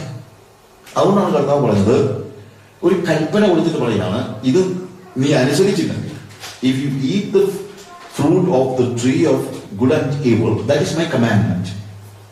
ഈ കമാൻഡ്മെന്റ് എന്ന് പറയുന്നത് സീനായി വരെ വന്നൊരു സാധനമല്ല. അതാണ് ഹൈപ്പർബേസുകാർക്ക് പറ്റിയ അവസ്ഥ. കമാൻഡ്മെന്റ് എന്ന് പറയുന്നത് ഏതൻ തോട്ടത്തിൽ തൊട്ട് തുടങ്ങിയതാണ്. കൽപ്പന. അപ്പോൾ ദൈവം പറഞ്ഞത്, you are dependent to me by obedience. ഇത് കട്ട് ചെയ്യാൻ പാടില്ല. അനുസരണക്കേട് കാണിച്ചു കഴിഞ്ഞാൽ, അനുസരണക്കേട് കാണിക്കുമ്പോഴാണ് ട്യൂബ് കട്ട് ചെയ്യാനുള്ളത്. ഞാനതുകൊണ്ട് ഈ ഉദാഹരണം പറഞ്ഞത്. ട്യൂബ് കട്ട് കഴിഞ്ഞാൽ പിന്നെ നമ്മൾ തമ്മിൽ ബന്ധമില്ല. നമ്മൾ തമ്മിൽ ബന്ധമില്ല എന്ന് പറഞ്ഞു കഴിഞ്ഞാൽ you are going to die. Because the life that is in you is my life. ഒത്തിരി എക്സ്പ്ലെയിൻ ചെയ്യേണ്ട കാര്യമാണ്. ഞാൻ എന്നാലും ചിന്തിക്കാൻ വേണ്ടി പറയുന്ന ഒരു കാര്യമാണ്. ഞാൻ പറഞ്ഞ മനസ്സിലാവുന്നു. അതാണ് ഡിപ്പെൻഡൻസ് എന്ന് പറയുന്നത്. സാധാരണ എന്ന് പറഞ്ഞാൽ അറിയാമോ? When you obey God, you are when you obey God, God is higher and you are lower. When you disobey, you are going to become like God. Okay? ഞാൻ പറഞ്ഞ മനസ്സിലാവുന്നല്ലേ? അത് മറ്റേ ഉദാഹരണം പറഞ്ഞു കഴിഞ്ഞാൽ, നമ്മളോട് ഒരാൾ പറയാണ്, ഈ ഓക്സിജൻ സിലിണ്ടർ നീ ട്യൂബുമായിട്ട് ലിങ്ക് ചെയ്തിരിക്കുന്നിടത്തോളം കാലം നിനക്ക് ഡിപെൻഡൻസ് ഇല്ല, independence, you are not independent. So ഒരു കാര്യം ചെയ്യും, ഈ ട്യൂബ് അങ്ങ് കട്ട് ചെയ്ത് കഴിഞ്ഞാൽ നിനക്ക് ഓക്സിജൻ സിലിണ്ടർ ആകാന്ന് പറയുന്ന ഉള്ളൂ. ദൈവത്തിൽ നിന്ന് മാറിയ ആ ഒബീഡിയൻസിന്റെ ട്യൂബ് കട്ട് ചെയ്ത അന്ന് തന്നെ man became independent, but he died. He was dead to God. ഇതേപോലെ തന്നെ ദൈവം മനുഷ്യനെ മറ്റു മനുഷ്യരിൽ നിന്ന് ഡിപ്പെൻഡന്റ് ആയിട്ട് അല്ല സൃഷ്ടിച്ചത്. Adam and eve, they were അന്യോന്യം ഡിപ്പെൻഡന്റ് ആയിരുന്നവർ. അതാണ് ദൈവിക പദ്ധതി. കയ്യിലും ഹാവേലും അവർ അന്യോന്യം ഡിപ്പെൻഡന്റ് ആയിരുന്നു. കയ്യിൽ പറഞ്ഞു, no, I want to be free. I don't want to see my brother in my world. എന്റെ ലോകത്തിൽ എന്റെ സഹോദരനെ എനിക്ക് വേണ്ട എന്ന് പറഞ്ഞ് he murdered. So he wanted to be independent. So independent ആകാൻ ആഗ്രഹിക്കുന്ന ആരും ദൈവിക പദ്ധതിയിൽ നിന്ന് മാറുകയാണ്. ഞാൻ പറയുന്നത് നിങ്ങൾക്ക് മനസ്സിലാകുന്നുണ്ടല്ലോ. സോ ഇൻഡിപെൻഡന്റ് ആവുക എന്നുള്ളതാണ് ലോകത്തിന്റെ ശ്രേഷ്ഠമായത്. പക്ഷെ ഡിപ്പെൻഡന്റ് ആകുന്നതാണ് ദൈവികത. അത് എവിടെയും എല്ലായിടത്തും നമുക്ക് ഇൻഡിപെൻഡൻസ് വേണം. ഒരു ചർച്ചിൽ പോലും ചർച്ചിൽ വരുന്നവന് ഇൻഡിപെൻഡൻസ് ആണ് വേണ്ടത്. He is not ready to obey the discipline of the church. He want to see that he is independent. എനിക്ക് ഇഷ്ടമുള്ളവരെ ഞാൻ തോന്നുമ്പോൾ വരും, എനിക്ക് പാടണമെന്ന് തോന്നി ഞാൻ പാടും. അവിടെ 2 മണിക്കൂർ നേരത്തേക്ക് സഭ വരുന്നവരാണ് മിക്ക ആൾക്കാർ. അവന് പിന്നെ ബന്ധമൊന്നുമില്ല. പക്ഷെ ചർച്ച അതല്ല. ഫാമിലി ഇതുപോലെയാണ്. ഫാമിലി, കർത്താവ് ദൈവം ഫാമിലി ഉണ്ടാക്കിയത് എന്താണെന്ന് അറിയാമോ? അങ്ങോട്ടും ഇങ്ങോട്ടും ക്ലോസ്ലി നിറ്റ് ടുഗദർ. അതായത് first of all you need to understand, കുടുംബം എന്ന് പറയുന്നതാണ് ദൈവം സൃഷ്ടിച്ച ആദ്യത്തെ institution. It is not church. സഭയെ ഉണ്ടാക്കുന്നതിന് മുമ്പ് ദൈവം ഉണ്ടാക്കിയ ദൈവത്തിന്റെ ഇൻസ്റ്റിറ്റ്യൂഷനാണ് family. You know, Satan always want to destroy what God created or God made, God's plan. അതുകൊണ്ടാണ് പിശാചിനെ ഏറ്റവും ആദ്യം തകർക്കാൻ പിശാചി നോക്കുന്നത് കുടുംബത്തെയാണ്. ബിക്കോസ് ദൈവത്തിന്റെ ആദ്യത്തെ ഇൻസ്റ്റിറ്റ്യൂഷൻ ഫാമിലി ആയതുകൊണ്ട് പിശാചി ഏറ്റവും ആദ്യം നോക്കുന്നത് കുടുംബത്തെ തകർക്കാനാണ്. അത് ദൈവികരായ ഓരോ ആൾക്കാരും മനസ്സിലാക്കണം. ഇനി ഞാൻ പെട്ടെന്ന് 1-2 കാര്യങ്ങൾ പറയട്ടെ. എല്ലാം നന്നായിട്ട് സൃഷ്ടിച്ച ദൈവം. ഉൽപ്പത്തി പുസ്തകം 1-ാം അധ്യായത്തിൽ നമുക്കറിയാം, എല്ലാം കഴിഞ്ഞിട്ട് ദൈവം പറയുന്നത് ഇറ്റ് ഈസ് ഗുഡ്. പക്ഷെ മനുഷ്യൻ തന്നെ ഇരിക്കുന്ന എന്താ പറയുന്നു? It is not good for man to be alone. First time ദൈവത്തിന്റെ വായിൽ നിന്ന് ഇറ്റ് ഈസ് നോട്ട് ഗുഡ് എന്ന് പറഞ്ഞ എങ്ങനെയാണെന്ന് അറിയാമോ? When he saw man was sitting alone. അതുകൊണ്ട് തന്നെയാണ് ഇൻഡിപെൻഡന്റ് ആയി, അല്ലെങ്കിൽ you know that is the reason. അപ്പോ കർത്താവ് പറയാണ് it is not good for man to be alone. ഇത് ആര് കണ്ടെത്തിയ കാര്യമാണ്? ദൈവം കണ്ടെത്തിയ കാര്യമാണ്. And I will make a suitable companion for him. അവിടെ തൊട്ടാണ് കുടുംബത്തിന്റെ ദൈവികത തുടങ്ങുന്നത്. എന്നറിയാമോ? കർത്താവ് പറഞ്ഞില്ല, ആദമേ നീ ഇങ്ങനെ തന്നെ ഇരിക്കുന്നതാണല്ലോ, എനിക്കൊരു സങ്കടം, അല്ല എവിടുന്നെങ്കിലും ഒരു പെണ്ണിനെ കണ്ടുപിടിക്കണം എന്ന് പറഞ്ഞു. ഇന്നത്തെ ആധുനിക, അതുകൊണ്ട് ഞാൻ പറഞ്ഞത്, ഹ്യൂമനിസം വർദ്ധിച്ചു വരുന്ന, സെക്യുലറിസം വർദ്ധിച്ചു വരുന്ന ഒരു കാലയളവിൽ ദൈവത്തിന്റെ സിസ്റ്റത്തെ തകർക്കുന്നതായ, it is totally opposite. The secularism is completely opposite to divine understanding and divine lifestyle. ഇന്നത്തെ ഏറ്റവും വലിയ പോരാട്ടം എന്ന് പറയുന്നത് നേരത്തെ റിലീജിയനൊക്കെയാണ്. ക്രിസ്ത്യാനിറ്റിക്ക് എതിരായിട്ട് ബുദ്ധിസവും ഹിന്ദുയിസവും ജുഡായിസവും ഒക്കെ ഉണ്ടായിരുന്നു. പക്ഷെ ഇന്ന് അതൊന്നുമല്ല. ഇന്നത്തെ ഏറ്റവും വലിയ എതിരാളി എന്ന് പറയുന്നത് സെക്യുലറിസമാണ്. Amoral, irreligiosity. You understand what I say? അപ്പൊ അതുകൊണ്ട് ഒരു കാര്യം മനസ്സിലാക്കണം, ഫാമിലി എന്ന് പറയുന്നത് ദൈവത്തിന്റെ പദവിയാണ്. അത് ടോട്ടലി ദൈവത്തെ ഏൽപ്പിച്ചേ പറ്റൂ. നമുക്ക് പോയി കണ്ടുപിടിക്കാൻ എല്ലാ ദൈവം ഇതിപ്പോ ഇന്ന് പ്രായോഗികമാണോ സാറേ എന്നൊക്കെ ചോദിക്കുമായിരിക്കും. ഇത് പ്രായോഗികമാണോ ഇല്ലയോ എന്നുള്ളതല്ല ഇവിടുത്തെ പ്രായോഗികം എന്ന് പറഞ്ഞു കഴിഞ്ഞാൽ തീർച്ചയായിട്ടും പ്രായോഗികമാണ്. ദൈവത്തെ അനുസരിക്കുന്നവർക്ക് പ്രായോഗികമാണ്, അല്ലാത്തവർക്ക് പ്രായോഗികം. കാര്യം സെക്യുലർ വേൾഡ് എന്ന് പറഞ്ഞ് മനസ്സിലാക്കിയിരിക്കുകയാണ്, you need to find a suitable wife. അതൊന്നും സ്യൂട്ടബിൾ ആയിരിക്കത്തില്ല. ഞാൻ കണ്ടെത്തുകയല്ല. God said, I will make a suitable companion for him. നമ്മൾ കണ്ടുപിടിച്ചാൽ it is only a mate. ഇണയെ കണ്ടുപിടിക്കാൻ നമുക്ക് പറ്റും, പക്ഷെ തുണയെ കണ്ടുപിടിക്കാൻ നമുക്ക് കഴിയില്ല. നമ്മളിങ്ങനെ നോക്കിയും കണ്ടുമൊക്കെ എല്ലാം ഇണയെ കണ്ടുപിടിക്കും. ജനസിസ് ചാപ്റ്റർ 6 ആദ്യം കാണുന്ന അതാണ്. ജനസിസ് ചാപ്റ്റർ 6 ദൈവത്തിന്റെ പുത്രന്മാർ മനുഷ്യന്റെ പുത്രിമാർ സൗന്ദര്യമുള്ളവരെന്ന് കണ്ട് ഓരോരുത്തരും തനിക്ക് ബോധിച്ചവരെ ഭാര്യമാരായി എടുത്തു.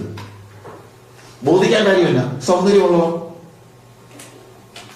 ആത്മീയരാണെന്നൊന്നും നോക്കിയില്ല, സൗന്ദര്യമുള്ളവർ. സൗന്ദര്യം എന്ന് പറയുന്നത് ശരീരത്തിന്റെ ആയിരിക്കും, മറ്റുള്ളതായിരിക്കും, എഡ്യൂക്കേഷൻ ആയിരിക്കും, എന്തെല്ലാം കാര്യങ്ങളായിരിക്കും. They were not giving a chance for God to find or make a suitable companion. ഇണയെ കണ്ടുപിടിച്ചു. ഇണയെ കണ്ടുപിടിച്ചു കഴിഞ്ഞാൽ നമ്മുടെ കാഴ്ചപ്പാടൊക്കെ പണ്ട് ഒരു ഫസ്റ്റ് നൈറ്റിലെ ഭാര്യയും ഭർത്താവും കൂടി ഇങ്ങനെ സംസാരിക്കുകയാണ്. ഭർത്താവ് ചോദിച്ചു, എന്നെ കണ്ടപ്പോ നിനക്ക് എന്നിൽ ഏറ്റവും ഇഷ്ടപ്പെട്ടത് എന്താ? അവൻ പറഞ്ഞു, നിങ്ങൾ എന്നെ കണ്ട് ചിരിച്ചപ്പോഴുള്ളത് എന്തോ ഒരു മനോഹരമായ ചിരിയായിരുന്നു, ആ പല്ല് എന്തോ ഒരു നല്ല, ഞാനത് ഭയങ്കരമാണ്, അന്നേരം തന്നെ ഞാൻ ഇതിച്ച് കെട്ടുകയാണെങ്കിൽ ഇയാളെ കെട്ടണോ. ഉള്ള ഭാര്യ ചോദിച്ചു, എന്നെ കണ്ടപ്പോൾ നിങ്ങൾക്ക് എന്താ ഏറ്റവും അട്രാക്റ്റീവായിട്ട് തോന്നിയത്? ഉള്ള പറഞ്ഞു, നിന്റെ ആ കാർട്ടൂന്തൽ താഴെ വരെ കിടക്കുന്ന മുടി കണ്ട് ഞാൻ എന്നെ കെട്ടുകയാണ്, ഇവളെ കെട്ടുമെന്ന് ഞാൻ തീരുമാനിച്ചു. കിടക്കാളൊക്കെ ആയപ്പം ഭർത്താവ് പറഞ്ഞു, മോളെ എന്റെ ചിരി മനോഹരമാണെങ്കിൽ പല്ല് വെപ്പ് പറ്റില്ല, അതുകൊണ്ട് ഞാനിതങ്ങ് മാറ്റി വെക്കട്ടെ. അവിടെ ഭാര്യ പറയാം, എന്നാ പിന്നെ ഞാൻ എന്റെ മുടി കൂടെ ഒന്ന് മാറ്റി വെച്ചേക്കാം. ഇതാണ് കണ്ടുപിടിച്ചാൽ ഉണ്ടാകുന്ന പ്രശ്നം, ഇണയെ കണ്ടുപിടിക്കുന്ന അനുഭവം. പക്ഷേ ഞാൻ ചോദിക്കാറുണ്ട് ആൾക്കാരോട്, ദൈവം ഹവ്വായെ ആദാമിന് ഉണ്ടാക്കി കൊടുത്തപ്പോൾ ആദാം എന്തോ ചെയ്തുകൊണ്ടിരിക്കുകയായിരുന്നു? He was sleeping. What does it mean? ഇതിനിടയ്ക്ക് അവൻ കയറി ഇടപെട്ടില്ല. അവൻ പറഞ്ഞു, Lord, it's your doing. ഇതേപോലെയുള്ള മനോഭാവമായിരിക്കണം മാരേജിൽ. ഓരോ കാലം കഴിയുമ്പോഴും നമുക്കിതൊന്നും പ്രായോഗികമല്ല എന്ന് തോന്നുന്ന ഒരു നിലയിലേക്ക് വന്നിരിക്കുകയാണ്. പ്രായോഗികമല്ലെന്ന് ആഫ്രിക്കയിലൊക്കെ ഞാൻ ഫേസ് ചെയ്യുന്ന ഒത്തിരി പ്രശ്നമുണ്ട്. ആഫ്രിക്കയിലെ ഒരു റേഡിയോ ഒരു പ്രാവശ്യം എന്നെ ഒരാൾ ഇന്റർവ്യൂ ചെയ്തു, how about the family life in India. ഞാൻ പറഞ്ഞു, യു കനോട്ട് ബിലീവ് ഇറ്റ്, അപ്പൊ ഇപ്പോഴത്തെ അല്ലേ, 10 വർഷം മുമ്പത്തെ കാര്യം പറഞ്ഞു, ഇപ്പൊ എല്ലായിടത്തും ഒന്നായി. ഇപ്പൊ ഓരോ പ്രാവശ്യവും കഴിഞ്ഞിട്ട് നാട്ടിൽ ചെല്ലുമ്പോഴത്തേക്ക് നമ്മൾ കാണുന്നത് എല്ലാം ആഫ്രിക്കയോ അമേരിക്ക പോലെയൊക്കെ തന്നെ ലോകത്തിൽ എല്ലായിടത്തും ഇപ്പൊ ഇന്ത്യയിലും എല്ലാം വന്നതാണ്. അപ്പൊ ഞാൻ പറഞ്ഞു, ഞങ്ങളുടെ ഫാമിലി ഭയങ്കര ഇതാണ്. അത് തന്നെയല്ല, we are not even thinking about sex before marriage. And I was asking them, do you know, I want to tell you a secret. ഞാൻ പറഞ്ഞു, do you know when I touched my wife for the first time? And I പറഞ്ഞു, no. Do you want to hear it? You are ready to disclose it? I പറഞ്ഞു, yes. Tell us. ഞാൻ പറഞ്ഞു, when the pastor was giving her hands in my hands, that was my first touch to my wife. Really? കാര്യം അവർക്കത് ആലോചിക്കാനേ പറ്റുന്നില്ല. പക്ഷേ ഇന്നിപ്പോ അമേരിക്കയിലെ ചെറുക്കനോട് ചോദിച്ചാൽ ഇത് വിശ്വസിക്കൂ, കാനഡയിലെ പിള്ളേരോട് ചോദിച്ചാൽ വിശ്വസിക്കൂ. കാര്യം നമ്മൾ ഈ ദൈവത്തിന്റെ സിസ്റ്റം തന്നെ തകർത്തുകളാണ്. It is God's doing. It's God's doing. Sex before marriage is a sin എന്ന് പറഞ്ഞു കഴിഞ്ഞാൽ, ഇന്നിപ്പം പിള്ളേർ നമ്മളെടുത്ത് an old man with white mustache came and said that sex before marriage is a sin. ഒരു കാര്യം ഞാൻ പറയാം, എന്റെ നരച്ച മീശമായിട്ടല്ല ഞാൻ ഈ ഭൂമിയിലോട്ട് ജനിച്ചത്. എനിക്ക് ഒരിക്കൽ 16 വയസ്സും 18 വയസ്സൊക്കെ ഉണ്ടാകുന്നത് കേട്ടോ. അല്ലെ, ഞാനും ഈ സ്ട്രഗിൾസിലൂടെ പോയിട്ടുള്ള ആളാണ്. അല്ലാതെ ഇങ്ങോട്ട് വന്നപ്പോഴേ നരച്ച വിഷയമായിട്ടൊന്നുമല്ല ഞാൻ വന്നത്.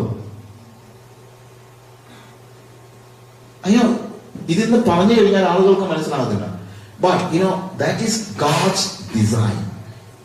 എന്നിട്ട് ഹവ്വായെ കിട്ടിക്കഴിഞ്ഞപ്പോൾ ആദാം പറയുന്ന കാര്യം എന്താണ്?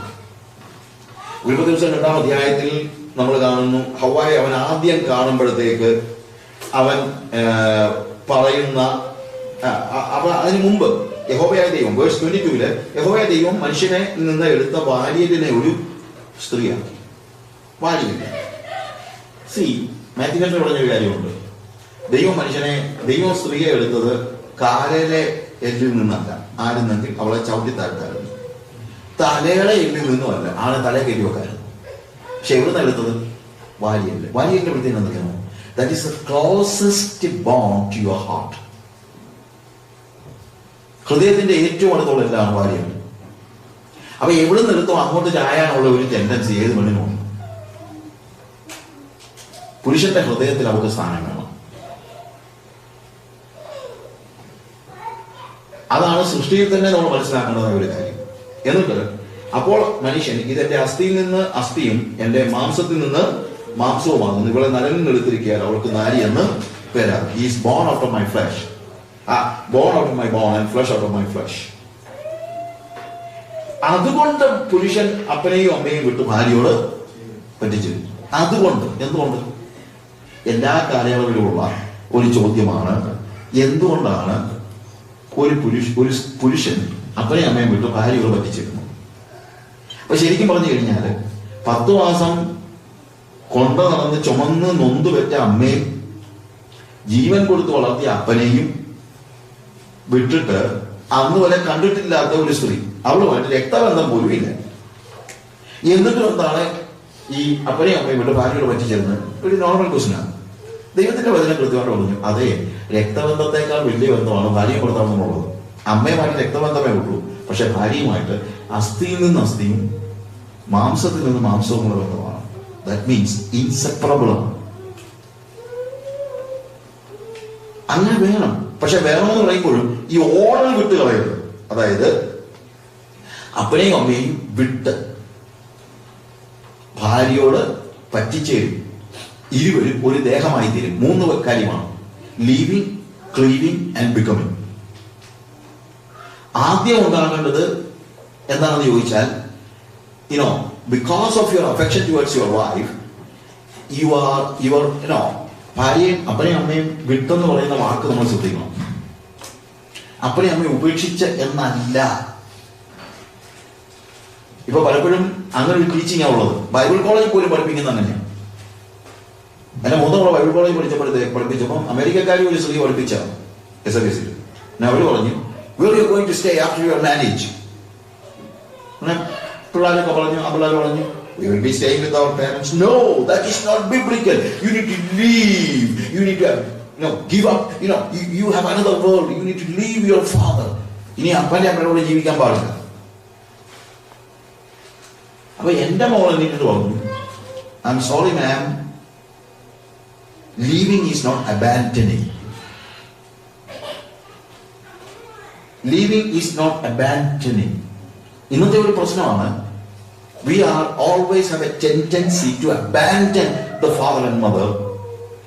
See, that is not biblical. അപ്പന്റെ അമ്മയുടെ കാര്യങ്ങൾ നോക്കാത്തവന്റെ കണ്ണ് കഴുകൽ പൊത്തി പറിക്കുമെന്നാണ് സർവ്വശോഭ ചോദിച്ചത്. സോ കല്യാണം കഴിച്ചതോടുകൂടെ അപ്പനെയും അമ്മയെ ഉപേക്ഷിക്കുക എന്ന് പറയുന്നത് ബിബ്ലിക്കൽ ചിന്ത അല്ല. പക്ഷെ എന്താണ് സംഭവിക്കുന്നത്? You are becoming A new unit. അതിന്റെ അർത്ഥം ഇത്രയേ ഉള്ളൂ. അതായത് എന്റെ ഭാര്യയുടെയും കുഞ്ഞുങ്ങളുടെയും ജീവിതത്തിന്റെയും അവരുടെ പാപത്തിന്റെ ഒരു ഉത്തരവാദിത്വം എന്റെ. ഒരു വീട്ടിലെ ഭർത്താവാണ് അല്ലെങ്കിൽ അപ്പനാണ് അവരുടെ വീട്ടിലെ എല്ലാ കാര്യങ്ങളിലും ഉത്തരവാദിത്വം. ഞാൻ ഒറ്റ ചോദ്യം ചോദിക്കാം, പഴം പറിച്ചത് ആരാ? ഹൗവ. ചോദിച്ചത് ആരോടാ? ആദമിനോട്. എന്താ കാര്യം?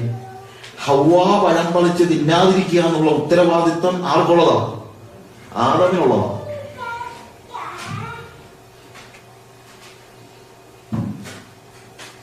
I don't know whether you accept it or not.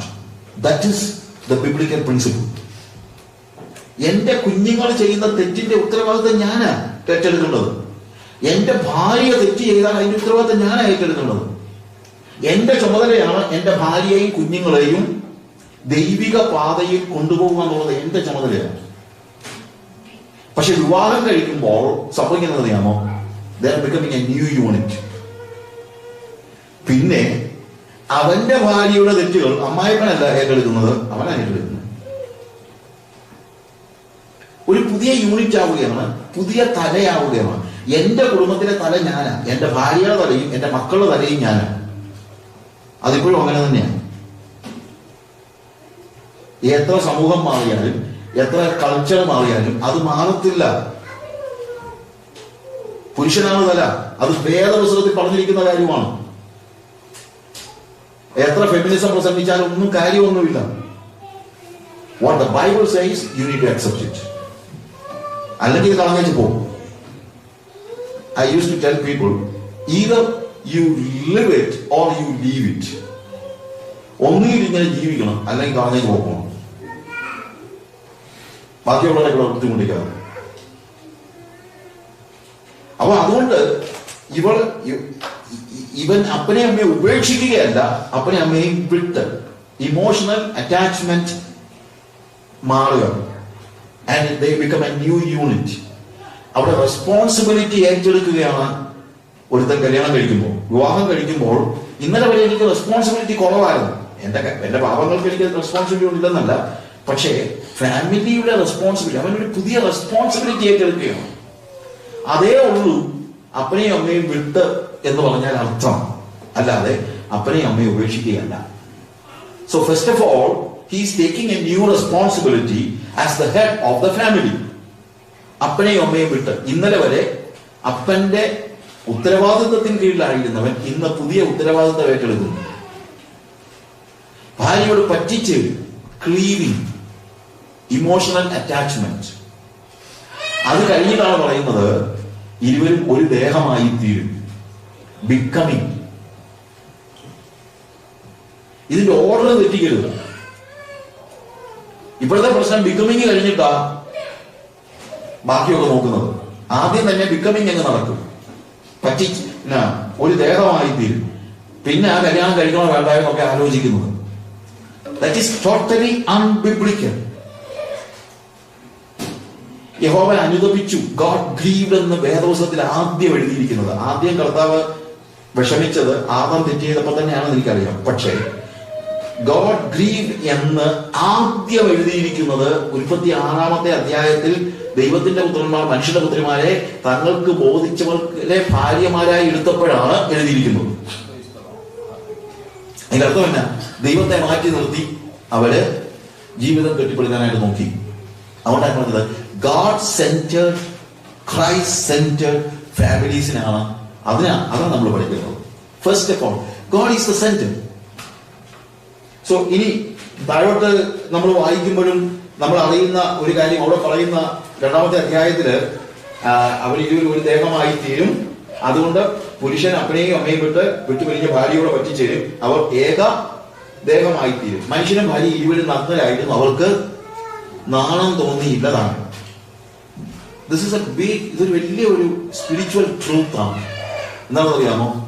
അവർ രണ്ടുപേരും നഗ്നരായിരുന്നു എന്ന് പറയുന്നത് it doesn't speak about the physical nakedness. നമ്മളുടെ എന്താണ് നേക്കഡ്നെസ് എന്ന് പറഞ്ഞു? നേക്കഡ്നെസ് എന്ന് പറഞ്ഞു കഴിഞ്ഞാൽ why I am wearing clothes because I have a private part or private part of my body which I do not want to disclose to others. ഒരു private ലോകമുണ്ട് എനിക്ക്, അതുകൊണ്ടാണ് ഞാൻ വസ്ത്രം ധരിക്കുന്നത്. എന്നാൽ മനുഷ്യനും ഭാര്യയും ഇരുവരും നഗ്നരായിരുന്നു പറഞ്ഞു കഴിഞ്ഞാൽ അവർക്ക് പ്രൈവറ്റ് ലോകമില്ലായിരുന്നെന്ന് അതിന്റെ അർത്ഥം. പ്രൈവറ്റ് ലോകമില്ലായിരുന്നു.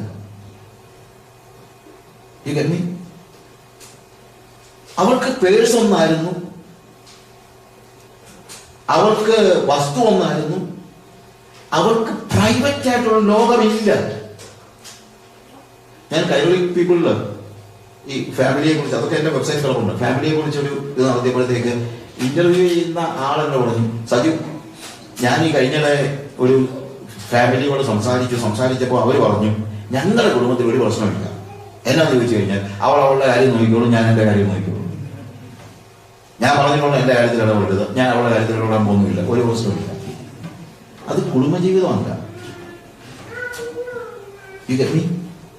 എനിക്ക് എൻ്റെ ലോകം, അവൾക്ക് അവളുടെ ലോകം.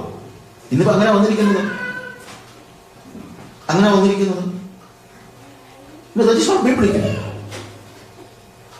ചിലപ്പോ ചില പുരുഷന്മാർ പറയുമല്ലോ, ഇവൾ എന്റെ കാശ് മുഴുവൻ കളയും, അവള് സാരി വാങ്ങിച്ച് എന്റെ പൈസ മുഴുവൻ കളയുമെന്ന്. എന്റെ പൈസയോ എന്ന് പറഞ്ഞിട്ട് പൈസ ഇല്ല. ദിസ് അവർ മണി. ഇപ്പൊ പിന്നെ പുരുഷന്മാരല്ല പറയുന്നത്, സ്ത്രീകളാണ് പറയുന്നത്. ഇയാള് മുഴുവൻ ചുമ്മാ എന്തുവാ ഒരു പണി കൊടുക്കത്തില്ല, ഉള്ള കാശ് മുഴുവൻ ഞാൻ കിടന്ന് കഷ്ടപ്പെട്ടുള്ളതെല്ലാം കൂടെ ഇയാൾ തിന്നുക. ഈ സംസാരമൊന്നും biblical ഫാമിലിയിലുള്ളതല്ല. If I talk about my money, if I talk about my world, that's not biblical. അവിടെ ഞാൻ പറഞ്ഞത് ഇതൊക്കെ പറഞ്ഞു കഴിഞ്ഞാൽ പോലും ആളുകൾക്ക് they don't think എന്തുവാ ഇതൊക്കെ പ്രായോഗികമാണെന്ന് ചിന്തിക്കുന്നില്ല. If it is a God-centered family, then you have no private work. എനിക്ക് പ്രൈവറ്റ് ഫ്രണ്ട്സ് ഇല്ല, എനിക്ക് പ്രൈവറ്റ് ലോകമില്ല. എന്റെ ATM കാർഡിന്റെ പിൻകോഡ് എന്റെ മിഷനിലുള്ള മിക്കവാറും എല്ലാവർക്കും അറിയും. എന്റെ വീട്ടിൽ പിന്നെ പിള്ളേർക്ക് എല്ലാവർക്കും അറിയാം. എന്റെ പിള്ളേരെ എങ്ങനെ പണം സ്പെൻഡ് ചെയ്യാൻ നോക്കി എനിക്കറിയാം. Because they know that it belongs to them. Mission ഫീൽഡിൽ അതെന്റെ പേഴ്സണൽ തീരുമാനമാണ്. എന്റെ പണവും മറ്റുള്ള കാര്യങ്ങളും കോമൺ ആയിരിക്കണമെന്ന് എനിക്കൊരു ചിന്തയുണ്ട്. പക്ഷെ ഇപ്പൊ എല്ലാവരും ഇപ്പൊ അങ്ങനെ ആകണമെന്ന് ഞാൻ നിർബന്ധമൊന്നും പിടിക്കുന്നില്ല. പക്ഷെ എന്റെ ATM കാർഡിന്റെ നമ്പർ ഞങ്ങൾ മിഷനെ മിക്കവാറുള്ളവർക്കൊക്കെ. അപ്പൊ ഇതാരാണെന്ന് പറഞ്ഞു കഴിഞ്ഞപ്പോഴത്തേക്ക് ഞങ്ങൾ ഒരു മിഷനറി ഒരാൾ പറഞ്ഞു, സാജു സാർ പറയുന്നത് കേട്ടു, സാജു സാറിന്റെ ATM കാർഡിന്റെ നമ്പർ എല്ലാവർക്കും അറിയാവുന്നു. ശരിയാണോ? ഞങ്ങൾ മിഷനറി ചോദിച്ചു. ഈ കാർഡിന്റെ കാര്യമായിരിക്കും അല്ലേ? ഞാൻ കാർഡ് പോക്കറ്റിൽ എടുത്ത് കൊടുത്തു. കാര്യം എന്റെ കാർഡ് പോലും മെലോഡിയിൽ ഇരിക്കുന്നു. I have no private work. Why should I keep it? അത് മിഷനിലൊക്കെ പോകുന്നത് പോട്ടെ, കുടുംബത്തിലെങ്കിലും അങ്ങനെ ആയിരിക്കണം. ഞാൻ കഴിഞ്ഞ ദിവസം പറഞ്ഞല്ലോ, മൊബൈൽ ഫോണിന്റെ passcode, I think you remember right? ചത്താൽ ഭാര്യയ്ക്ക് പാസ്കോഡ് പറഞ്ഞു കൊടുക്കത്തില്ല. ഹാർട്ട് അറ്റാക്ക് വന്നപ്പം ഭാര്യ പറഞ്ഞു, ഡ്രൈവറെ വിളിക്കട്ടെ, നിങ്ങളുടെ നമ്പർ എന്ന് പറഞ്ഞു. അസുഖം കുഴപ്പമുള്ളത്, ഇപ്പൊ വേദന എടുക്കുന്നില്ല, ചാകാൻ തുടങ്ങിയതാ. ഇത് പ്രൈവറ്റ് ആയിട്ട് സൂക്ഷിക്കാനുള്ള കാര്യമല്ല. that is not God-centered. because കർത്താവ് സൃഷ്ടിച്ച ആദമും ഹവ്വയും എങ്ങനെയായിരുന്നു? അവർ ഇരുവരും നഗ്നരായിരുന്നു, അവർക്ക് നാമം തോന്നിയില്ല. പക്ഷെ പാപം എല്ലാത്തിനെയും മാറ്റിമറിച്ചു. എന്റെ അസ്ഥിയിൽ നിന്ന് അസ്ഥിയും മാംസത്തിൽ നിന്ന് മാംസം ഒക്കെ പറഞ്ഞ പാപം ചെയ്ത് കഴിഞ്ഞ് കർത്താവ് ചോദിച്ചു, ആദമേ നീ എവിടാ? ഞാൻ നിന്റെ ശബ്ദം കേട്ടു. I heard your voice. You are walking on the garden and I feared because I was naked and I hid. You see? നേരത്തെ എന്താ പറഞ്ഞത്? എന്റെ അസ്ഥിയിൽ നിന്ന് അസ്ഥിയും മാംസം. എന്ത് ചെയ്യും? ഇപ്പൊ ആണ്. എവിടാ കയറുന്നറിയാമോ? When you are a sinner. കുടുംബജീവിതത്തിൽ ഇല്ല. കുടുംബജീവിതത്തിൽ 50 വർഷം തികച്ച ഒരു ഫാമിലി, മക്കളെല്ലാം കൂടെ വലിയൊരു ഇത് കൂട്ടി വലിയ ഇതെല്ലാം ആഘോഷം നടത്തിയപ്പോഴത്തേക്ക് അവരെല്ലാം കൂടെ ചോദിച്ചു, ഡാഡി ഞങ്ങളൊക്കെ കല്യാണം തുടങ്ങിയപ്പോൾ തന്നെ ബിരിയാണി തീരുമാനിച്ചിരിക്കുന്നത്, നിങ്ങൾ എങ്ങനെയാ ഇത്രയും നാൾ ഇത്രയും സന്തോഷത്തോടെ കഴിഞ്ഞത്? അമ്മ അപ്പൻ പറഞ്ഞു, മോനെ മക്കളെ പിള്ളേരെല്ലാം ഉണ്ട്, ഞങ്ങളെ കല്യാണക്കുടി അടിക്കുമ്പോൾ അന്ന് ഈ ഓഫ്സെറ്റ് ഒന്നും ഇല്ലല്ലോ, ഈ അക്ഷരങ്ങൾ വെറുതെ വെച്ച് ഉള്ള ഒരു ഇതാണ്. അപ്പം അടിച്ചു കൊണ്ടുവന്നപ്പം മാരേജിന്റെ സ്പെല്ലിങ് തെറ്റായിരുന്നു. MARR ഇല്ല, MARRAG ഉള്ളൂ. അപ്പൊ അവര് പറഞ്ഞു ഞങ്ങൾ വേറെ അടിച്ചു തരാം. ഞാൻ പറഞ്ഞു വേണ്ട, ഞാൻ ഇല്ലാതെ ജീവിച്ചോളാം. അങ്ങനെ 50 കൊല്ലം ഐ ഇല്ലാതെ ജീവിച്ചത് കൊണ്ട് ഞങ്ങൾ തമ്മിൽ ഒരു പ്രശ്നവും ഇല്ല. ഐ വരുമ്പോഴാ പ്രശ്നമെല്ലാം ഉണ്ടാകുന്നത്. ക്രിസ്തീയ ജീവിതത്തിൽ, കുടുംബ ജീവിതത്തിൽ ഐ ഇല്ല.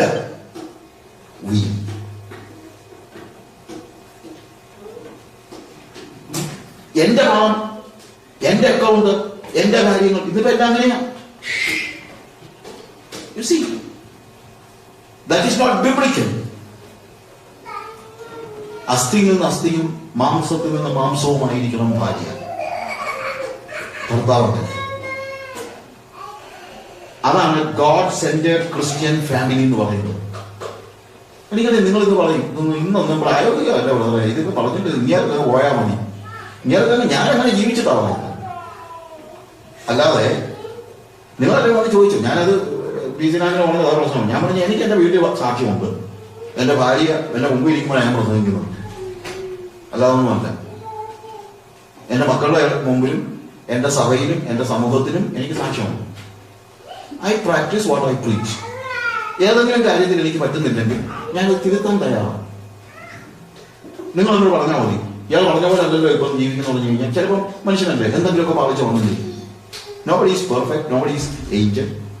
But you know, I'm ready to change myself because I want to live a biblical life. God-centered Christian family.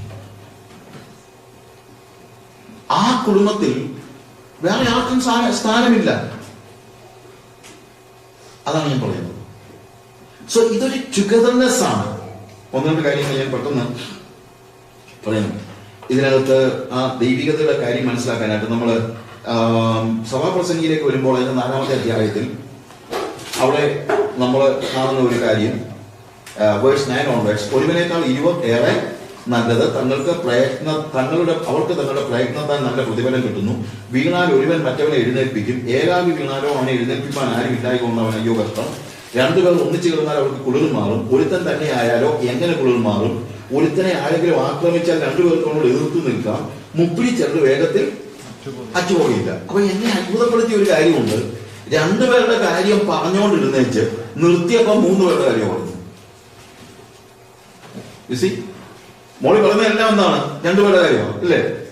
എന്താ? ഒരുവനേക്കാൾ 20 നല്ലത് അവർക്ക് തങ്ങളുടെ പ്രയത്നത്താൽ നല്ല പ്രതിഫലം കിട്ടുന്നു. വീണാൽ ഒരുവൻ മറ്റവനെ എഴുന്നേൽപ്പിക്കും. ഏകാക്കി വീണാലും അവനെ എഴുന്നേൽപ്പിക്കാൻ ആരും ഇല്ലായകൊണ്ട് അവനെ അയ്യോ കഷ്ടം. 2 പേർ ഒന്നിച്ചു വീണാൽ അവർക്ക് കുളിർ മാറും.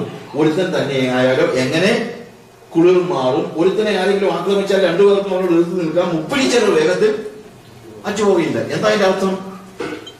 തുടങ്ങുന്നത് 2 പേരുടെ കാര്യമാണെങ്കിൽ അവിടെ പറയുന്നത്, you see, it is not just 2 people. There is a third person in the family, and that is Jesus. ഈ 3ാമത്തെ ചെറുതായിട്ട് യേശു ഉണ്ടെങ്കിൽ അത് അറ്റുപോകുന്നില്ല. ഇപ്പൊ നമ്മൾ 121-ാം സങ്കീർത്തനം വായിക്കുമ്പോൾ നമ്മൾ പറയുന്നല്ലോ എന്താണ്? യഹോവ ഭവനം പണിയാതിരുന്നാൽ പണിയുന്നവർ വൃഥാ അധ്വാനിക്കുന്നു. പക്ഷെ പണിതാലോ? യഹോവ ഭവനം പണിതാലോ തകർന്നു പോകത്തില്ല. എന്തുകൊണ്ടാണ് ഈ തകർച്ച? ചില സ്പെഷ്യൽ കേസസിൽ അല്ലാതൊക്കെ ഉണ്ടാകാം, എന്തെങ്കിലുമൊക്കെ പ്രോബ്ലംസ് ഉണ്ടാകാം, ഇല്ലെന്നല്ല ഞാൻ പറയുന്നത്. പക്ഷേ യഹോവയെ ഭവനം പണിയാൻ ഏൽപ്പിച്ചാൽ അത് തകർന്നു പോകത്തില്ല. ചിലപ്പോൾ പ്രശ്നങ്ങളുണ്ടായിരിക്കും. പ്രശ്നങ്ങളുണ്ടെങ്കിൽ അവന്റെ അടുത്ത് തന്നെ കൊണ്ടുവരണം. I used to tell people, Jesus is a carpenter. ഒരു മേശ പണിയണമെങ്കിൽ നമ്മൾ തട്ടാന്റെ അടുത്തല്ല പോകുന്നത്, ആട്ടടുത്ത ഗോഡ്സ്മിത്തിന്റെ അടുത്തല്ല പോകുന്നത്. ആട്ടടുത്താ പോകുന്നത്? ആശാരിയുടെ അടുത്താണ് പോകുന്നത്. ആശാരി മേശ പണിതു, അതിന്റെ കാലൊടിഞ്ഞിട്ട് വയ്ക്കുക. കാലൊടിഞ്ഞ ഉടനെ തട്ടാന്റെ അടുത്ത് പോകും നമ്മൾ? ഇല്ല, ആരുടെ പോകും? ആശാരിയുടെ അടുത്ത് തന്നെ പോകും. ഇതിന്റെ കാലൊടിഞ്ഞ് ഒന്ന് ഫിക്സ് ചെയ്ത് തരണം. ഇതുപോലെയാണ് സെക്യുലർ കൗൺസിലിംഗിന്റെ പ്രശ്നം. If God unites you when you have a problem, go to Jesus. ദൈവമാണ് നിന്നെ യോജിപ്പിച്ചതെങ്കിൽ, കുടുംബം പണിതത് യേശുവാണെങ്കിൽ, ഈസ് എ കാർപ്പന്റർ, കുടുംബം പണിതത് യേശുവാണെങ്കിൽ ഒരു പ്രശ്നം ഉണ്ടായാൽ യേശുവിന്റെ അടുത്ത് തന്നെ ചെല്ലണം. അവനോട് സംസാരിക്കണം. അവനത് ചെയ്യാൻ തയ്യാറാണ്. അവനത് ചെയ്ത് തരും. സെക്യുലർ കൗൺസിലിംഗിന്റെ പ്രശ്നം ഞാൻ പലപ്പോഴും ആലോചിക്കാറുണ്ട്. ഞാൻ secular counselling I did my ബിലി counselling ഒക്കെ കാര്യമായിട്ടൊക്കെ അവിടെ യൂണിവേഴ്സിറ്റി പഠിക്കുന്ന കാര്യം പോലെ അല്ല ഇതിനകത്തെ കാര്യം പറയുന്നത്.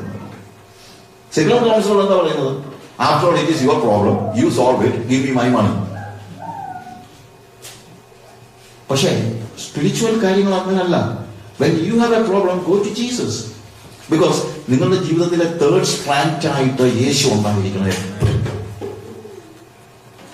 ഏതും തോട്ടത്തിൽ ആദാമിനെയും ഹവ്വായെയും സൃഷ്ടിച്ചു കഴിഞ്ഞിട്ട് കർത്താവ് പറഞ്ഞില്ല, ആദാമേ ഹവ്വ നിങ്ങളെ സൃഷ്ടിച്ചു, ഇനിയിപ്പോ നിങ്ങളുടെ വഴിയായി നിങ്ങളായി നിങ്ങളുടെ പാടായി, മലയാളം നിങ്ങളായി നിങ്ങൾ എന്ന് പറഞ്ഞിട്ട് പോയോ കർത്താവ്? ഇല്ല. Every cool of the day he was coming down. അവർ വൈകുന്നേരങ്ങളിൽ ഒരുമിച്ചിരുന്ന് സംസാരിക്കുന്നു, ഇടപെടുന്നു, അന്യോന്യം കമ്മ്യൂണിക്കേറ്റ് ചെയ്യുന്നു. കമ്മ്യൂണിയൻ ഉണ്ട്, സംസർഗമുണ്ട്, സംഭാഷണമുണ്ട്. ഇതുപോലെ every cool of the day you need to see that the husband and wife and if they have children, ഏതൊക്കെ പിള്ളേരുണ്ടായിരുന്നെങ്കിൽ പിള്ളേരും ഈ വൈകുന്നേരത്തെ കൂട്ടായ്മയിൽ കാണും. അവിടെ തേർഡ് സ്ട്രാൻഡ് ആയിട്ട് കർത്താവും കൂടെ വരികയാണ്. അതാണ് കുടുംബ പ്രാർത്ഥന.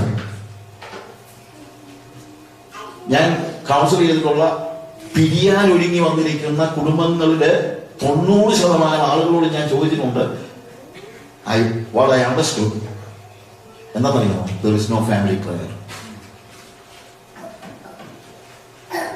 A family that prays together stays together. That's a fact. A family prayer, അതാണ് ബൈൻഡിങ് എന്ന് പറയുന്നത്. ബൈൻഡിങ്. ഇത് ഈ അഹങ്കാരം എന്ന് പറയുന്നത് ഈ പേഴ്സണൽ കാര്യങ്ങൾ. ചിലപ്പം ആളുകൾ പറയും, ഇയാളുടെ വീട്ടിലെ കാര്യമാണ് പറഞ്ഞത്, എന്റെ വീട്ടിലെ കാര്യം എന്നോട് വീട്ടിലെ കാര്യം പറഞ്ഞു. So we decided, when we got married, we decided to have a family prayer, and certainly we had, both of us had a mission vision. And ഞങ്ങളെ കുഞ്ഞുണ്ടായിരുന്ന ആദ്യത്തെ സമയത്ത് അത് സംസാരിക്കുന്നതിന് മുമ്പ് ഞങ്ങളുടെ പ്രാർത്ഥിക്കുമ്പോൾ അടുത്തുകൊണ്ടിടും, കേട്ടട്ടെ, അതിന് സംസാരിക്കാനൊന്നും ആയിട്ടില്ല. ആൻഡ് ഞങ്ങൾ 3 കുഞ്ഞുങ്ങളും രക്ഷിക്കപ്പെട്ടതെന്ന് അറിയാമോ? At the time of family prayer. ഞങ്ങളുടെ മൂത്ത മോള് രക്ഷിക്കപ്പെടുന്നത് 3.5 വയസ്സുള്ള, 4 വയസ്സ്, 3.5 years, 4 വയസ്സ്. 4 വയസ്സുള്ള കൊച്ചിന് രക്ഷിക്കപ്പെടാൻ പറ്റുമെന്നൊക്കെ ആയിരിക്കും നമ്മുടെ സംശയം.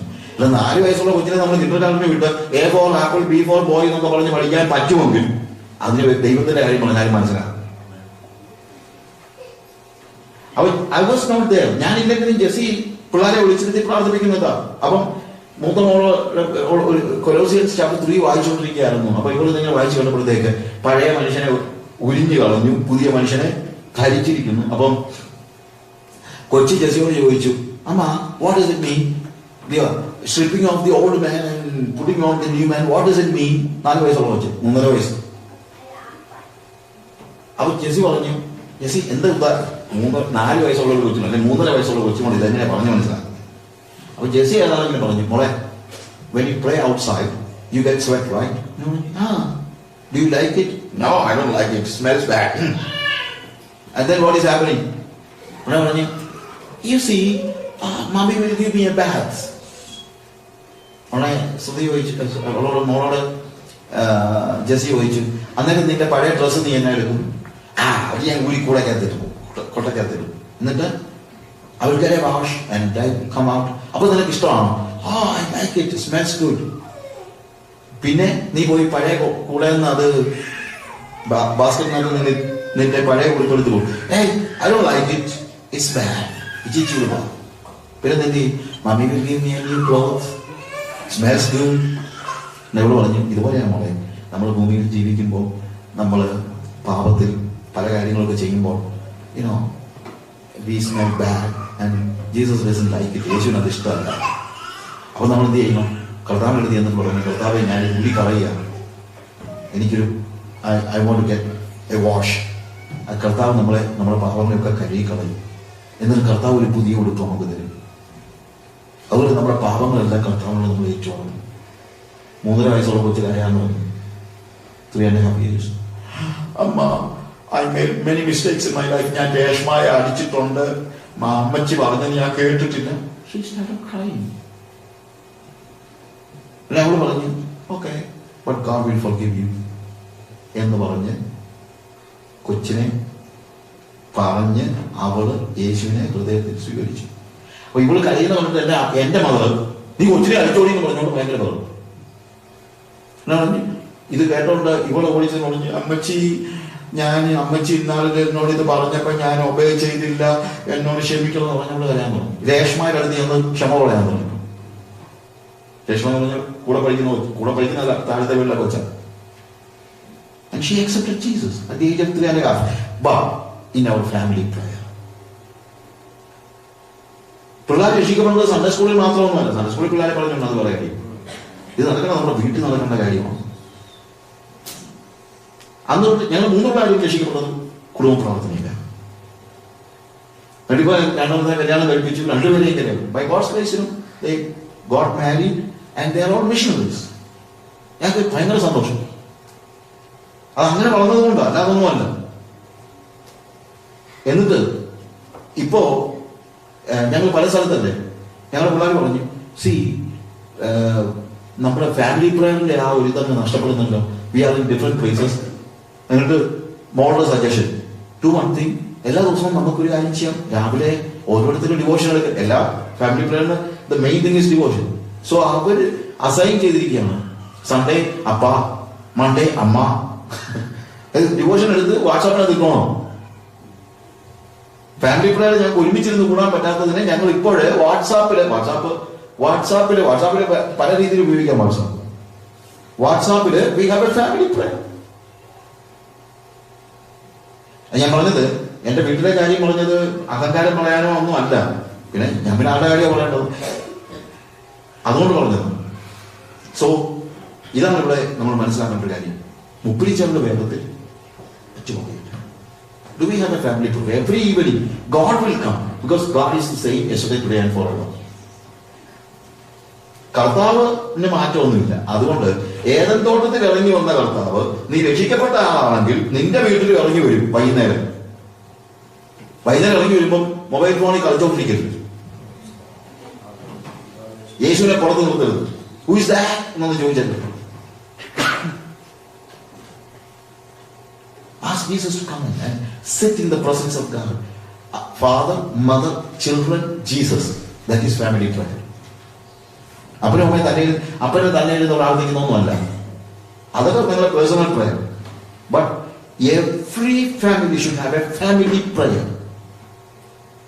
I am insisting this in Africa.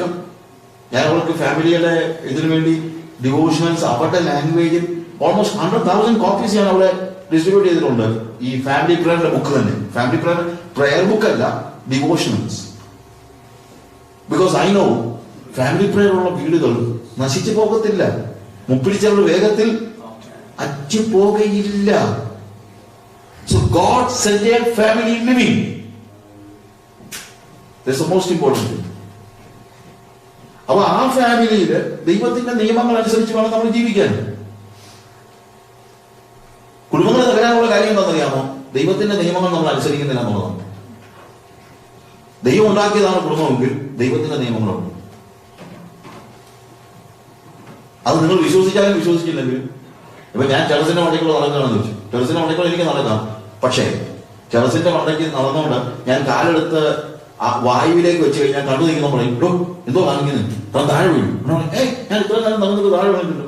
അത് ടെറസിന്റെ മണ്ടയ്ക്കുള്ള നടന്നാൽ താഴെ വീഴത്തില്ല. പക്ഷെ വായുവിലെ കാലെടുത്ത് വെച്ചാൽ താഴെ വീഴും. വായു അതിനാണ് ഈ തിയറി ഓഫ് ഗ്രാവിറ്റി എന്നൊക്കെ പറയുന്നത്. ഭാരമുള്ള വസ്തുക്കളെ ഭൂമി ആകർഷിക്കും, അവിടെ താഴെ വീഴും. നമ്മൾ പറയാന്ന് വെച്ചു, ഞാൻ ഇന്നും വരെ കേട്ടിട്ടില്ല. തിയറി ഓഫ് ഗ്രാവിറ്റി ഞാൻ വായിച്ചിട്ടുമില്ല, എനിക്ക് അറിയത്തുമില്ല. And also I don't believe it എന്ന് പറഞ്ഞുകൊണ്ട് കാര്യം വെച്ചാൽ താഴെ വീഴായിരിക്കും. നിങ്ങൾ വിശ്വസിച്ചാലും വിശ്വസിച്ചില്ലെങ്കിലും ദൈവത്തിന്റെ നിയമം തെറ്റിച്ചാൽ നിങ്ങളുടെ കുടുംബം തകരും. ദൈവത്തിന്റെ നിയമം ദൈവത്തിന്റെ വചനത്തിൽ കൃത്യമായിട്ട് പറഞ്ഞിട്ടുണ്ട്. എഫേഷ്യൻസിൽ നമ്മൾ വായിക്കുന്നത്, I am not reading it, we all know that. എന്താണ്? ഭാര്യ ക്രിസ്തുവിന്റെ ഭയത്തിൽ അന്യോന്യം കീഴടങ്ങിയിട്ട് അത് അവിടെ നോക്കാം. സാധാരണ എല്ലാവരും ചാപ്റ്റർ 5 വേഴ്സ് 22 ഓൺവേഴ്സാണ് വായിക്കുന്നത്. ഭാര്യമാരെ എന്ന് പറഞ്ഞാൽ തുടങ്ങുന്നത്. അതിന്റെ മുകളിലൊരു വാക്യമുണ്ട്, ക്രിസ്തുവിന്റെ ഭയത്തിൽ അന്യോന്യം കീഴടങ്ങിയിരിക്കും. ഭയം എന്ന് പറയുന്നത് ദൈവത്തെ മാത്രമേ ഭയപ്പെടാവൂ. കുടുംബത്തിൽ ഭയം ഉണ്ടാക്കരുത്. ഭാര്യ ഭർത്താവിനെയോ ഭർത്താവ് ഭാര്യയോ ഭയം എന്ന് ഉദ്ദേശിക്കുന്നത് ബഹുമാനം വേണം. പക്ഷെ ഭയം ആരെ മാത്രമായിരിക്കണം? കർത്താവിനെ. പണ്ടൊക്കെ ഭർത്താക്കന്മാരുടെ പേടി ഉണ്ടായിരുന്നു. ഇപ്പം ഭാര്യയാണ് BP, ഭാര്യയെ പേര്. ഒരു വീട്ടില് ഭർത്താവ് പറഞ്ഞു ഇന്ന് അവധിയല്ലേ നമുക്ക് സൂ കാണാൻ പോകാൻ. ഉടനെ അടുക്കളയിൽ ഒരു ശബ്ദം, ഇവിടെ ആരും പോകുന്നില്ല. ഞാൻ വരുന്നില്ലെന്നല്ല, ഇവിടെ ആരും പോകുന്നില്ല, തീരുമാനം വന്നു കഴിഞ്ഞു. ഉടനെ പിള്ളേരുടെ ഇളയിലൊന്നും വന്നിട്ട് പപ്പാടി ചോദിച്ചു, ഡാഡി സൂയി പോകാൻ പേടിയില്ലേ? എന്തിനാ പേടിക്കുന്നത്? ഇവിടെ ആനയില്ലേ? ആന പേടിയില്ലേ? എനിക്ക് ആന പേടിയില്ല. കടുവായോ? ഓ, അതിനെതിരെ പേടിക്കുന്നത്. സിംഹത്തിനെയോ? അതിന് നമ്മൾ പേടിക്കുന്ന കാര്യമില്ല. അപ്പൊ ഡാഡിക്ക് മമ്മിയെ മാത്രമേ പേടിയുള്ളൂ. ഇതാ ഇന്നത്തെ അവസ്ഥ.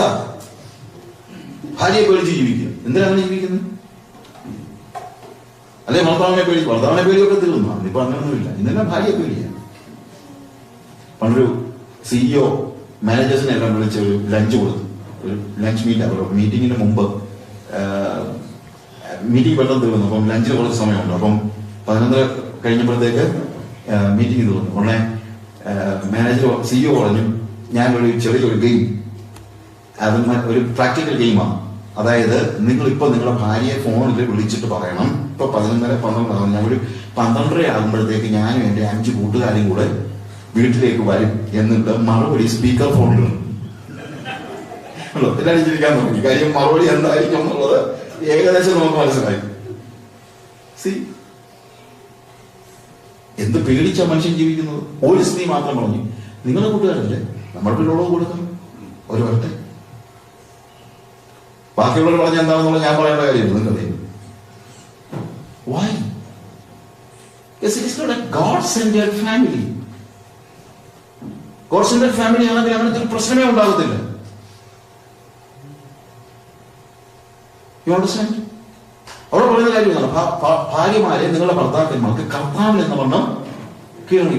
ഒരു മോഡലുണ്ട്, സഭ കർത്താവിനെ കീഴടങ്ങിയിരിക്കുന്നത് പോലെ മുഴുവൻ കാര്യത്തിലും അവർ കീഴടങ്ങിയിരിക്കണം. ഭർത്താവിന് കീഴടങ്ങിയിരിക്കണം, കർത്താവിനെന്നതുപോലെ. അത് ഫെമിനിസം പ്രസംഗിച്ചുകൊണ്ടൊന്നും മാറത്തൊന്നുമില്ല. That is what the Bible says. എന്നാ ഭർത്താക്കന്മാരും കർത്താവ് സഭയെ സ്നേഹിച്ചതുപോലെ സ്നേഹിക്കണം. രണ്ടിനും ഉദാഹരണം കാണിച്ചിരിക്കുന്നത് കർത്താവുമായിട്ട് ബന്ധപ്പെട്ടാണ്. കർത്താവിന് എങ്ങനെ കീഴടങ്ങിയിരിക്കുന്നു അതുപോലെ. ഞാൻ ഇന്നും ഞങ്ങൾ സംസാരിച്ചോ പറയായിരുന്നു, എന്നെ എന്റെ ഭാര്യ അനുസരിക്കാൻ എനിക്ക് വാക്കുപോലും ഉപയോഗിക്കേണ്ട കാര്യമില്ല. എന്റെ കണ്ണ് കണ്ടാൽ മതി, നമുക്കറിയാം. ചുമ്മാ ആവശ്യമില്ലാത്ത കാര്യത്തിന് ഒരു ഭരിക്കുന്നൊന്നും അല്ല, അതൊന്നുമില്ല. ഞങ്ങളിതൊരു ക്രൈസ്റ്റ് സെന്റർഡ് ഫാമിലിയാണ്. അതുകൊണ്ട് തന്നെ ആ ക്രിസ്തുവിന് യോജിക്കാത്ത എന്തെങ്കിലും കാര്യം ഉണ്ടെങ്കിൽ ഞാൻ ഭാര്യയോട് പറയും, അല്ലെങ്കിൽ പറയത്തുള്ളൂ. അല്ലാതെ വേറെ കാര്യമൊന്നുമില്ല. ഞങ്ങൾ രണ്ടുപേരെയും നിയന്ത്രിക്കുന്നത് കർത്താവ്. അതുകൊണ്ടാണ് പറഞ്ഞത് ക്രിസ്തുവിന്റെ ഭയത്തിൽ അന്യോന്യം കീഴടങ്ങിയിരിക്കും. അല്ലാതെ അതിനകത്ത് 1 പറഞ്ഞ കാര്യമുണ്ട്, ഏത് സ്ത്രീയുടെയും തല പുരുഷൻ, പുരുഷന്റെ തല ക്രിസ്തു, ക്രിസ്തുവിന്റെ തല ദൈവം. അപ്പൊ ഇതൊരു ഹൈറാർക്കിയാണ്.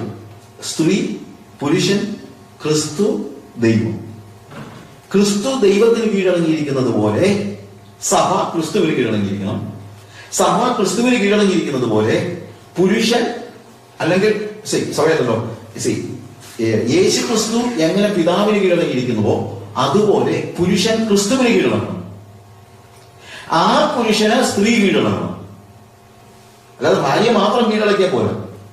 ഞാൻ എന്റെ ഭാര്യയെ കീഴടക്കുമ്പോൾ എനിക്ക് മുകളിലൊരു അതോറിറ്റി ഉണ്ട്, അതല്ല ക്രിസ്തു. ക്രിസ്തുവിന് ഞാൻ കീഴടങ്ങിയിരിക്കുമ്പോഴാണ് എന്റെ ഭാര്യയോടെ എന്നെ അനുസരിക്കാൻ എനിക്ക് അവകാശപ്പെടാൻ പറ്റുന്നത്. അതുകൊണ്ടാണ് ക്രിസ്തുവിന്റെ ഭയത്തിൽ അന്യോന്യം കീഴടങ്ങിയിരിക്കുന്നത്. സോ ആ ഹൈറാർക്കി വിട്ടുകളാൻ പാടില്ല. 2, എങ്ങനെ സ്നേഹിക്കണമെന്ന് ചോദിച്ചു കഴിഞ്ഞാൽ, ഫസ്റ്റ് ഓഫ് ഓൾ ക്രിസ്തു സഭയെ സ്നേഹിച്ചതുപോലെ. എങ്ങനെ ക്രിസ്തു സഭയെ സ്നേഹിച്ചത്? തന്നെത്താൻ നൽകിക്കൊണ്ട്. അപ്പൊ സാക്രിഫിഷ്യൽ ആണ് ഒരു പുരുഷന്റെ ലവ് എന്ന് പറയുന്നത്. First of all it is sacrificial love. And the second thing, അവളെ വചനത്തോടുകൂടി ജലസ്നാനത്താൽ ശുദ്ധീകരിച്ചു വേണ്ടി തനിക്ക് തന്നെ നിർത്തേണ്ടത്. അപ്പോൾ ഭാര്യയെ ശുദ്ധീകരിക്കുക എന്നുള്ളത് സ്നേഹത്തിന്റെ ഭാഗമാണ്. കാര്യം സഭ യേശുവിന് യോജിക്കുന്ന ആളൊന്നും അല്ലായിരുന്നു. പക്ഷേ യേശു എന്ത് ചെയ്തു? സൗമ്യതയോടുകൂടെ സഭയെ പണിതുകൊണ്ടിരിക്കുക. അതുപോലെ പുരുഷൻ സ്ത്രീയെ പണിയണം. എന്തിനു വേണ്ടി? തനിക്ക് തന്നെ. എന്റെ ദൗത്യത്തിനും മിഷനും യോജിക്കുന്ന രീതിയിൽ എന്റെ ഭാര്യയെ സാക്രിഫിഷ്യലായിട്ട് സ്നേഹിക്കുകയും അതേപോലെ തന്നെ അവളെ ഒരുക്കിയെടുക്കുകയും ചെയ്യുന്നത് എന്റെ ചുമതലയാണ്. പിന്നെ അവളെ പോറ്റി പുലർത്തണം. അപ്പോൾ it is sacrificial, it is sanctifying and it is satisfying. ഇതാണ് പുരുഷന്റെ സ്നേഹത്തിന്റെ പ്രത്യേകത. പുരുഷന്റെ സ്നേഹം സാക്രിഫിഷ്യൽ ആയിരിക്കണം. സ്വാർത്ഥതയുള്ള സ്നേഹമായിരിക്കരുത് പുരുഷന്റെ സ്നേഹം. സാക്രിഫിഷ്യൽ ആയാൽ മാത്രം പോരാ, സാങ്ക്ടിഫൈ ചെയ്യണം. പിന്നെ സ്ത്രീയാണ് ബലഹീന പാത്രം. അതൊരു ഫാക്റ്റാണ്. അങ്ങനൊന്നുമല്ല, സ്ത്രീകൾ ശക്തിയുള്ളവരാണെന്നൊക്കെ ഫെമിനിസ്റ്റുകൾ പറയുവാൻ വേദവസം പറയുന്നു സ്ത്രീയാണ് ബലഹീന പാത്രമാണ്. That's a fact. പുരുഷന്റെ ചുമതലയാണ് എന്ത് ചെയ്യുന്നുള്ളത്? അവളെ രൂപപ്പെടുത്തിയെടുക്കുക, പണിതെടുക്കുക, ദൈവരാജ്യത്തിന് വേണ്ടി ഏൽപ്പിച്ചു കൊടുക്കുക. And also you need to see that you are satisfying her. ഞാൻ വാക്കുകളെ അവസാനിപ്പിക്കാൻ പറ്റും. ഒത്തിരി കാര്യങ്ങൾ, that's the reason why I said you can go to my website and hear the message. But the thing that I want to say is it is God-centered. Jesus, യേശു കർത്താവാണ്. എന്റെ ഭവനത്തിൽ യേശുവിന്റെ ഭയത്തിലാണ് ഞാൻ ജീവിക്കുന്നത്, എല്ലാവരും ജീവിക്കുന്നത്. ഞങ്ങളുടെ വീട്ടിൽ അങ്ങോട്ടും ഇങ്ങോട്ടും I'm not a terror. We respect each other, but it is not in fear. എന്നെ പേടിച്ചൊന്നും അല്ല എന്റെ ഭാര്യ ജീവിക്കുന്നത്. പേടിക്കേണ്ട കാര്യമില്ല. നമ്മളെന്നെ കർത്താവിനെ പേടിച്ചാണോ ജീവിക്കുന്നത്? അല്ല. പിന്നെന്താണ്? ആ സ്നേഹത്തിലുള്ള കാര്യം. പിന്നെ കീഴടങ്ങിയിരിക്കുക. എന്റെ ഭാര്യ എന്നെ കീഴടങ്ങിയിരിക്കുന്നുണ്ട്, മക്കളും കീഴടങ്ങിയിരിക്കുന്നുണ്ട്. അങ്ങനെ ഒരു ലൈഫാണ് ഞങ്ങൾ ജീവിച്ചത്. ഞങ്ങളുടെ വീട്ടിൽ പിള്ളേരെ തലവണി പിടിക്കണമെന്ന് അങ്ങനെ വന്നിട്ടില്ല. കാര്യമാണ് അടിച്ചിട്ടുണ്ട്. അതുപോലെ കാര്യം ബാലിന് ശിക്ഷ കൊടുക്കാതിരിക്കരുതെന്ന് വയസ്സ് വരുന്നത്. എന്നുവെച്ചുകൊണ്ട്